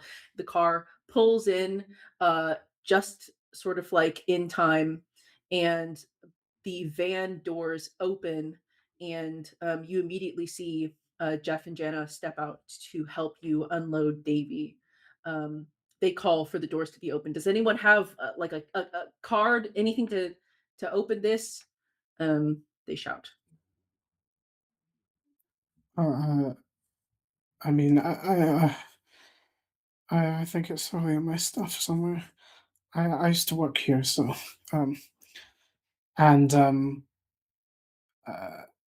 Annie was sitting in the bed, like the back of the van, her back up against the chairs with Davy's head on her lap, and she kind of lifts him down gently, and then scoots herself and jumps out of the van, um, and like takes a look back to check on him, and then goes into her belt and starts rooting around for stuff. And it's like, yeah, here, that should get us in. Sure. Um, and one of them rotely takes it and scans, and then you realize there's no electricity. The scanning does not do anything. You're going to have to find an alternate way. What do you do?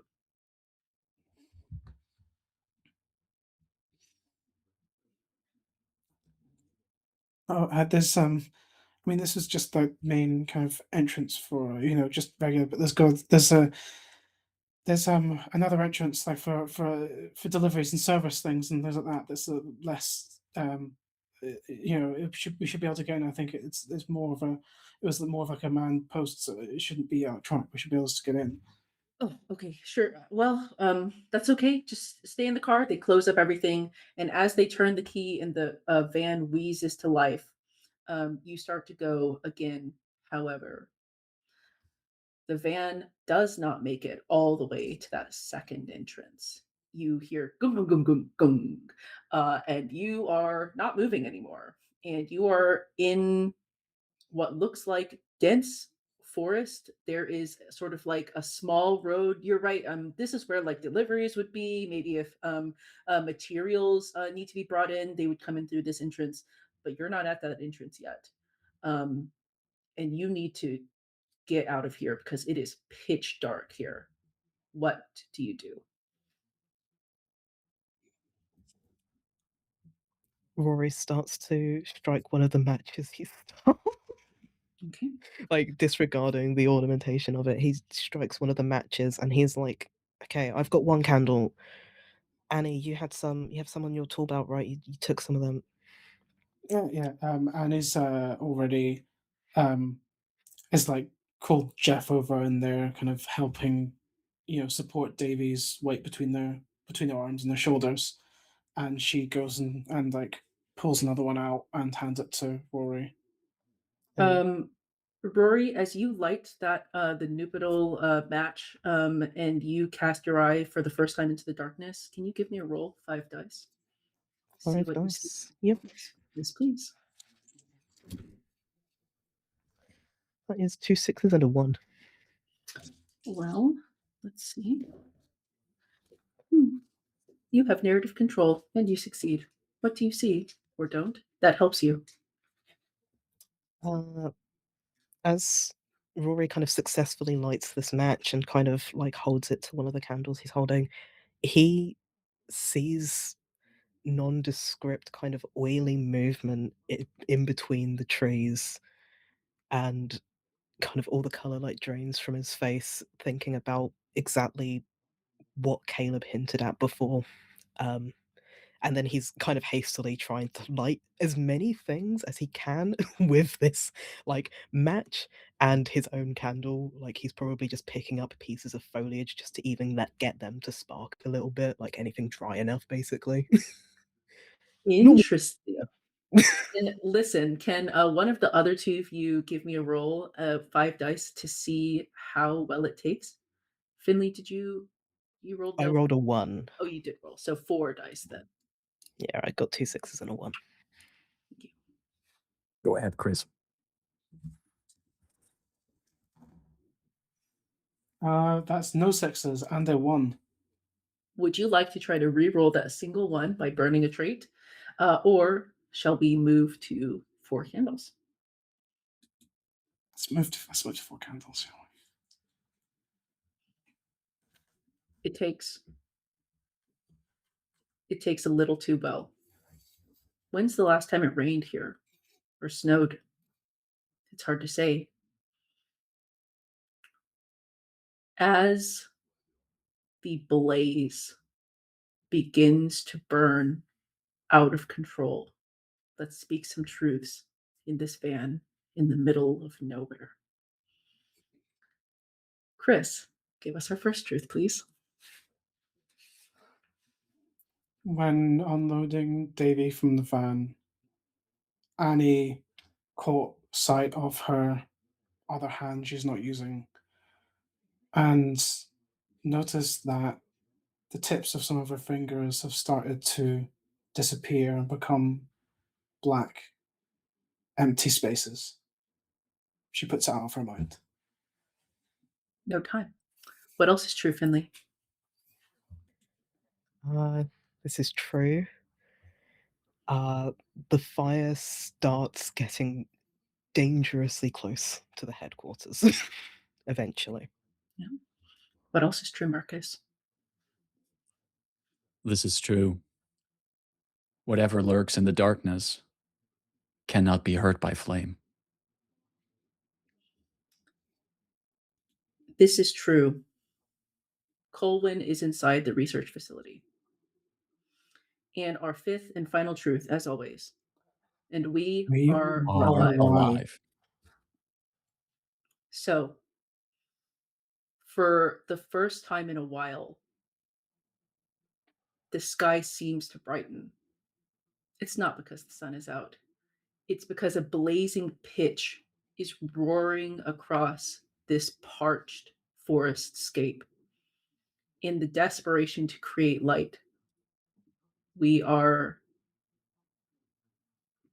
lighting up Udes in a way that a star will be bright moments before it collapses. The fire is uncomfortably hot.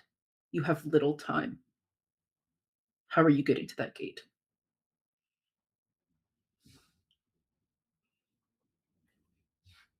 Caleb checks the van. We heard that it was dying down, that there might not be no more gas in the tank, but he shouts at the rest. He goes, I see if I can squeeze anything else out of it. If I can maybe like short circuit it or something. Just give me a moment. I'm trying to like for some way like just force like whatever little remnants of fuel in the tank, whatever kind of ways I could kickstart this to at least get the van moving again. Sure, give me a roll. 5 dice, please. 4 now? Are we at Oh, 4? 4 dice. We're at Good. 4 candles. Good shout. Good shout. All right, here we go. This is like we started out with 10 dice, and now it's just 4 left in my hand. It's not so. It's so little dice. Whew. That's a single 6 and no ones. Well, you have narrative rights. How do you do it? There is like I don't know if you have ever driven a car that already told you that the tank is empty, and you're just like praying to whatever gods that you can make these final miles on those last drops in the tank. Caleb is forcing this van to just start, kicks the engine on, gets moving, that at least there's movement coming in, but he's not sure the moment we have to stop this van, it's not going to move anymore. This is like the final little bits we have in the tank. So as he gets it moving and he shouts at everyone like, come on, hop in, we get moving, we gotta go. So you move, and the van miraculously gets out of this sort of like almost rubber meltingly Like the fire is getting close enough to feel uncomfortably warm. And just as you're afraid it's going to singe you, you get the car going. And you drive for another 5 or so minutes. And as you approach this gate, you realize that this is one of those manual gates which sort of like requires somebody to pull it open. Usually there would be a person standing there. It's their job to accept deliveries. And you all notice, any of you sitting in the front of this van would notice this at the same time. But the first person to act will be Jeff as he hops out of the car and says, I'm going to open this gate. The car's not going to stop moving. If we stop it now, it's never going to go again. And he opens it and he pulls open the gate. And as the van roars inside, and there's still some distance to actually get to the facility, you see he goes, I'm right behind you, and begins to shut the gate. But as the light exits from him, because this patch of forest is not yet ablaze, you hear the gate begin to close, gets almost to the edge, maybe 80%, and then it stops. You don't hear anything from Jeff. No sound, no movement, no sort of snatching. It's just gone. And then the gate sort of like swings in that 80% range. But the van arrives. Jana is a bit preoccupied and has not yet noticed what has happened to her partner. And you quickly get out, sort of open the manual, sort of like entrance, and get Davy into a spot where they can lay down. He's breathing still shallowly, but he's okay-ish. And as you look around, you see that the door to an adjoining room is open, and a light from inside sort of like moves or wobbles. Somebody is in this facility with you. Annie immediately runs to this room to see if there's anybody who could help You David in this condition. Sure, you fling the sliding door open, and you see a person. This is a person. This is a human being. He's standing almost catatonically. His eyes are glazed. Um, he's got hair long and unruly, and you would think he's definitely still conscious. He's standing, but the sound of the door opening doesn't stir him at all. He looks odd. He looks like not quite of this sort of like time, if that makes sense. Hello? Can you help me? Are you a doctor? Is anyone here a doctor? He turns. His eyes are oddly vacant. They look like they might, if you looked through something, as if there was something unimportant in front of you. He begins to move towards you, but it doesn't feel right. Um, we all just arrived here. Is anyone else around? Are there any other survivors? He says, survivors? Oh no, there are no survivors. There won't be.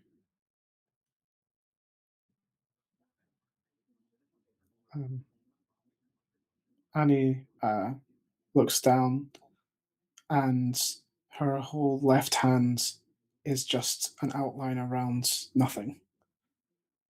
And she backs away from this man and runs back towards the group. I don't know what's happened, but there's something wrong with him. And she sees the man appearing in the doorway. Rory, you recognize this person, or maybe you did. This was your friend, but they don't look right.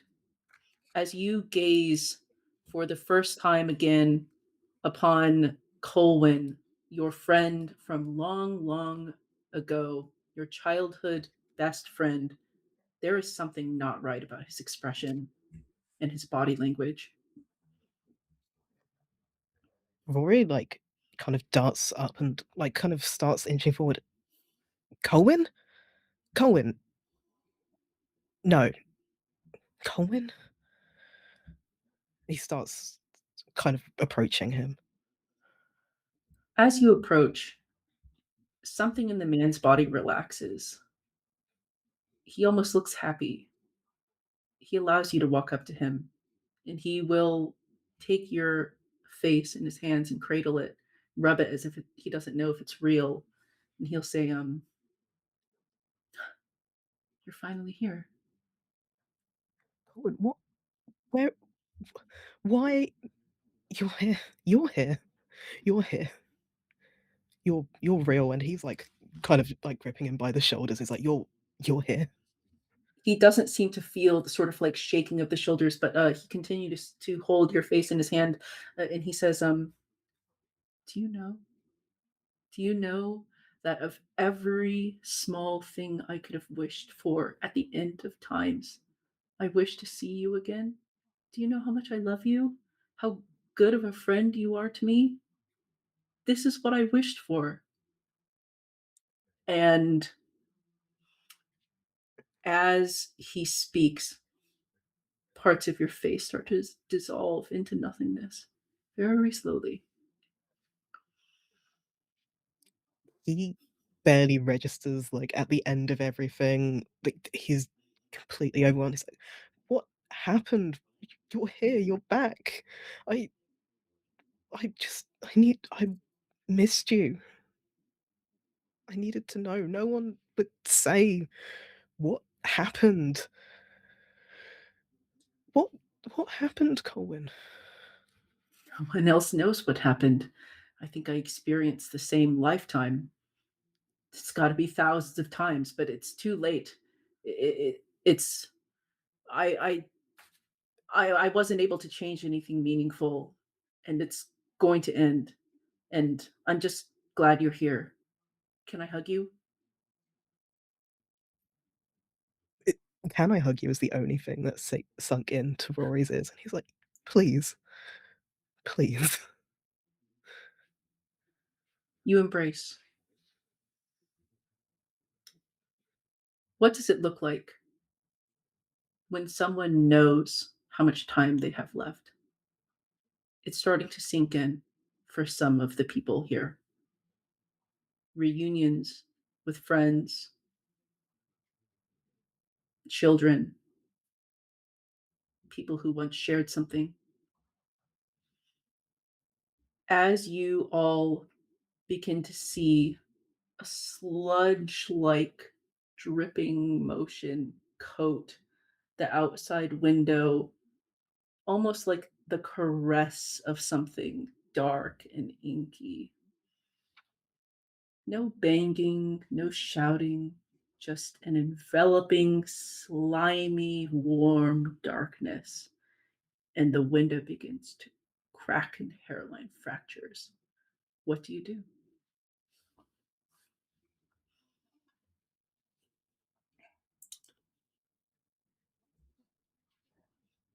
Caleb in the car immediately looks for any kind of angle that he can make sure that anyone else here in the car can get out and run to some sense of safety, run further into the facility, run further into the HQ. So if this kind of sludging, oily sensation is not yet on one side of the van, he's Mhm. going to trying to just vacate everyone out of the van. Like make sure that everyone gets out, that Annie can try to get Davey out from the van as well. Just make sure that everyone else gets out first. Give me a roll. 4 dice, please.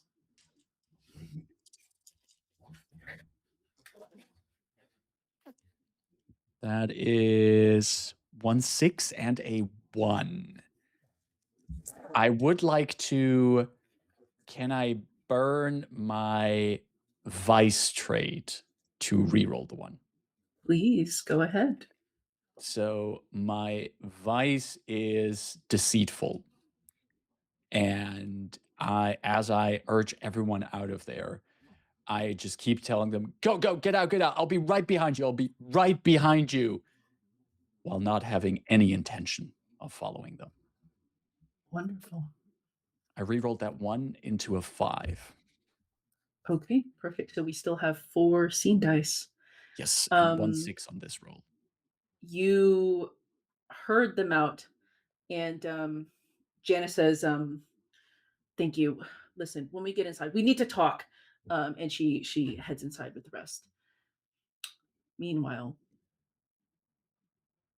they're closing in.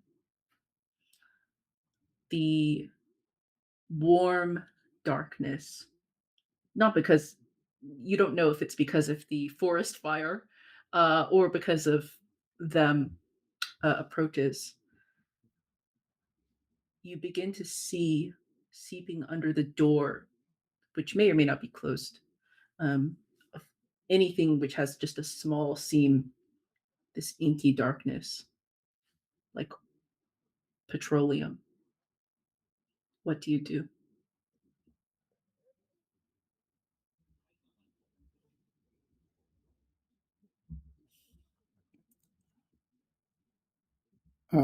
Annie looks for somewhere that she can lay Davy down again. I think she's worried they've been moving him too much. Mhm. And I think as she walks in, she finds I don't know, a bench or something something high up, and she lifts him up and lays him down on it, and uh, grabs a chair nearby and pulls it up and um, sits by him and goes to goes to put her hand on his head again to stroke his hair, and sees that everything below her left elbow is now gone, and turns and rests her other hand on his head and looks over to the shadows coming from under the door and smiles and turns back to Davy and begins singing that tune again. Will you roll me 4 dice to see what Davy's condition is? 1611. You have narrative control in just this moment. I burn my vice here as well to reroll that one. Which is prideful. And I think she whispers to Davy, "Come on, we can make it through this. We've seen so much worse, haven't we? You survived all the way to the end. It shouldn't just end here." Um, and yeah, we've rolled that one away. Wow, you're clinging on to that 4th dice. So you sit in a facility filled with your achievements. How many times, thousands of times, you wandered these halls thinking about something, work, something important? You've brought home work so many times. How many moments like this have you missed? How many times could you have held his hand? Those times are gone, but you have this. I'll offer you the following. If you would like to take it, I'll offer you a deal. 1 immediately darkened candle. Davy is conscious and able to speak to you for your last moments together. Darken that candle, please. Let's speak some truths. This is true. The world is dark. Chris, candle darkener, Annie holding the hand of her only son. Yes, adult, but still. What's true?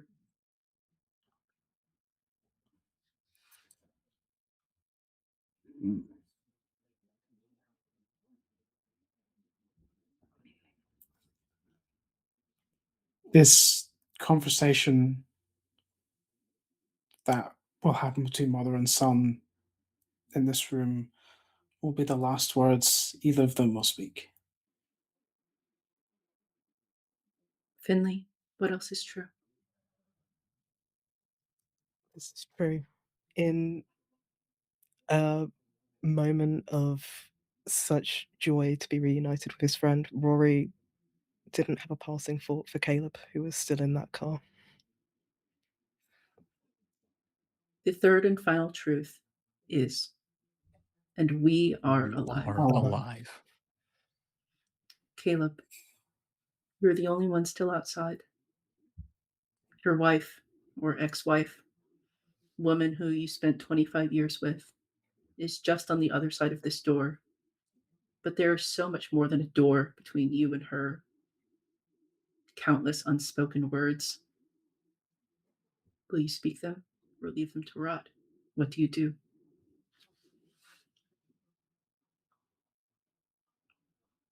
It's just a door, isn't it? Just a small barrier that separates Caleb from perhaps the final chance to finally have a real conversation. The conversation that his wife wanted so often, the conversation that was part of all these hairline fractures that eventually made the relationship collapse. He could step through that door. And just like Jenna said, go inside and have a talk. He just can't make himself do it. There is too much weight to that conversation now. He wouldn't even know where to begin, what to say. And perhaps that is the quintessence of what Caleb Braylon is. A man carried down, pulled down by his own insecurities, his own unspoken words, and standing in just the ashes of friendships, relationships that he left behind. He can't go through that door.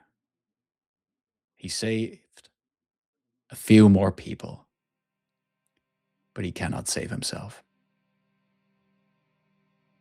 Do you do anything instead, or do you stand and wait for your fate to find you?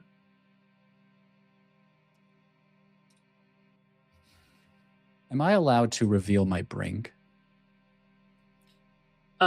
We would be making some kind of roll, but we can create that. What is your brink?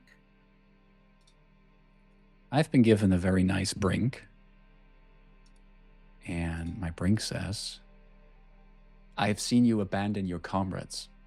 The stars are fading and our time is running out. We must band together to survive. But when we needed you most, you ran. In that place, in this facility now, there are people who need Caleb. There is someone in there who saw him run away once. And here in his final moments, he can't do anything else but run away again. Run away to perhaps buy these people inside a bit more time before the darkness comes to consume them. Is it redemption? No. That's too late for Caleb. He has no illusions about that. But it's the final thing he can do right now. So if there's any chance for Caleb to do anything to slow down this encroaching darkness, I'd like to take a stab at that. Give me that roll. 3 dice. 3 dice. We're down to 3 dice, people. This is not a lot of dice. I have nothing to burn left yet. I have no virtues, nothing. On 3 dice, I have 1 single 6. You have narrative control. The darkness that is encroaching, this oily miasma that Finley earlier described, it has taken shape here. towards this entrance. It is taking on a hulking form. It reminds us of this bear we saw earlier at the start of our little story, and is now towering over Caleb. It is set on trying to breach into the facility, but Caleb, having been given another chance with a good leg now, sprints towards it and just attempts to take it down for as long as he can. Inside, it's like water now. It's covering the floor. Perhaps you don't notice. Perhaps you do.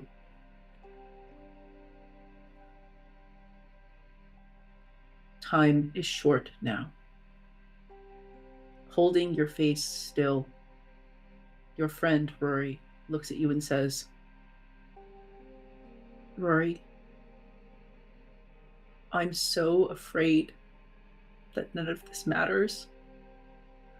I'm so afraid that our lives are nothing. And when we're gone, us and the music that we made won't have made a difference." What do you say to him? Rory looks exceptionally sympathetic to the fears of kind of feeling insignificant, the fears that our people will be forgotten. But the second the music was mentioned, he just says, "To hell with the music. To hell with it. It mattered to us, didn't it? It mattered to someone, somewhere. But I don't give a damn right now." Right now, who cares? Who cares if our songs will be remembered? Who cares if we are remembered? What matters is now. You are here, we are here. This is just everything that I needed right now. To hell with being remembered. What matters is now. What matters is now. And inside these walls, there is someone who the music matters a lot to, even if the wolves above cannot hear, even if the magic cannot affect. Through your bargain, Annie, your son, opens his eyes. Davy looks at you, holding your hand, your one good hand. There he is. Hey, Mom. Hey. It's been a while. We're at your work. Yeah. I work your expedition. Did you find what you were looking for?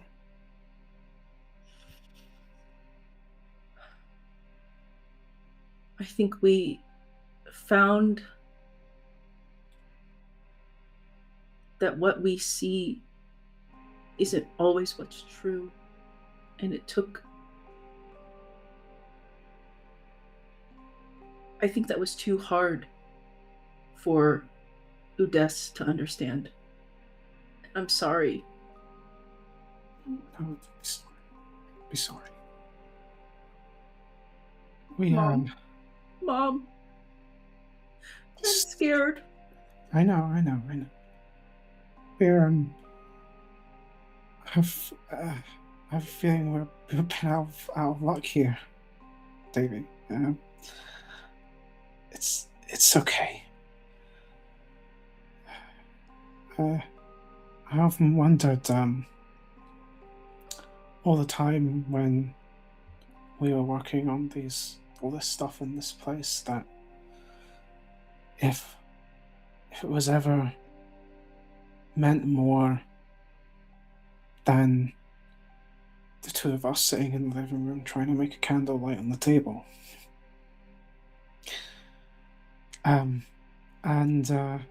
Maybe it's kind of a shame that it took me this long to realize that, yeah, it didn't. We went out into the stars, and what did it bring us? Where are the stars now? At this point, that shadow taking over Annie's body has started to pass by her shoulder and up her neck and have about almost to her eyes.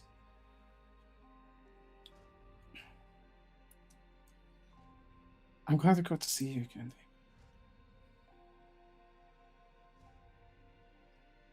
Love you. Love you too. The final moments, we're on Cato 3, but the final moments of this place, we need not go into detail.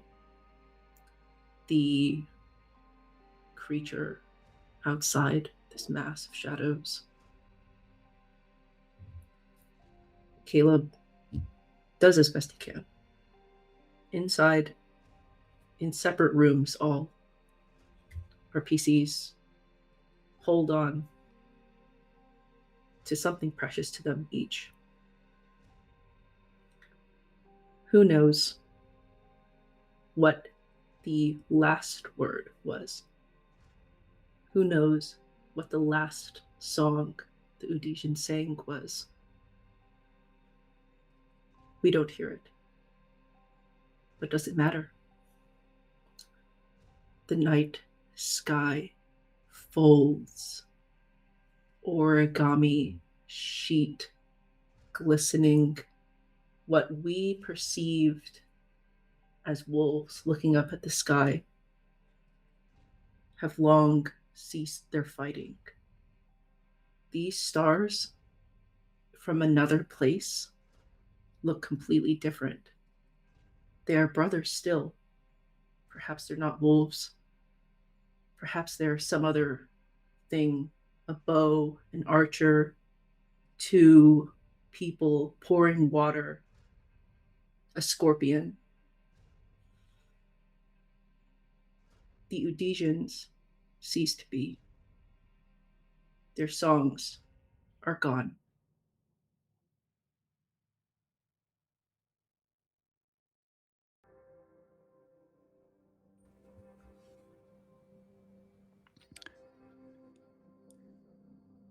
Stars are dead, and we are soon to follow. It's just a few of us now, but we're looking for others. I don't know how many others are out there. I know there are some, but I left them behind. The others don't have to know. Stronger together.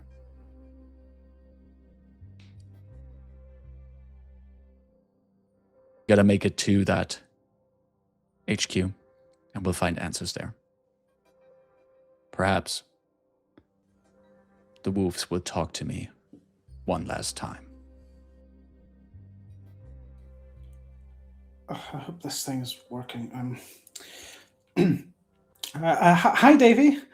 I hope you might get to listen to this once you've found what you're looking for. Maybe even spend some time with your old mum again.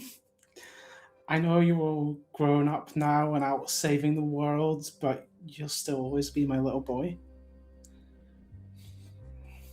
I don't like this. The night sky was once bursting with song, but it's just too quiet now. Hey, maybe once you're back, we can fix that, eh? I'll sing a song, you play along on your guitar. I've been looking after it, like you used to, keeping it in tune. It's waiting for you here. We're waiting for you.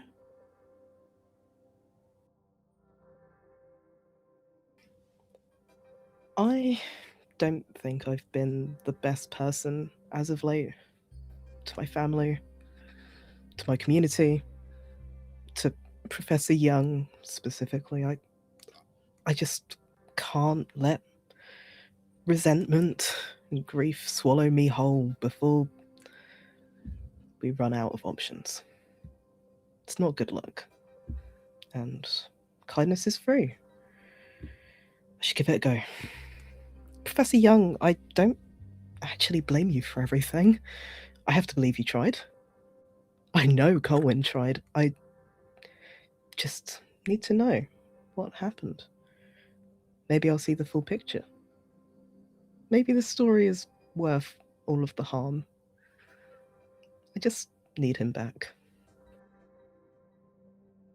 Hey everyone, my name's Marcus, pronouns he, him, and you can find me online as the Chindividual, where you can find me on social media and also on YouTube, where I make TTRPG videos. After playing this game of 10 Candles, I gotta play this game again. This was a fantastic ride, so thanks everybody for being at this table and telling this fantastic story together. And I'll pop it over to Finley. Hey, my name's Finley. My pronouns are they, him. You can find me online at Finley Ginley. I make silly indie TTRPGs, if solo games, often about not winning your jam. You can find them on my itch.io, finley-ginley.itch.io. Other than that, yeah, I've got to play 10 Candles again. What the hell? Thank you so much. Hi everyone, I've been Chris, my pronouns are he, him, and I don't really have anything particular to plug, but you can find me on online at Vengaboy, and you can also occasionally see me here on Euphoria every so often. So, and yeah, this has been a great time. I immensely enjoyed 10 Candles, so if anyone's looking to play it again, I'm down. Wonderful. You can follow EUphorias on the socials below, support by subscribing on Twitch and YouTube, and consider joining the Patreon. EUphoria also has a friendly Discord community where you can chat to other European TTRPG fans. I have been Luyu. You can find me places at Lithiarch, Blue Sky, and whatnot. And it's been a blast. Thank you so much. Goodbye.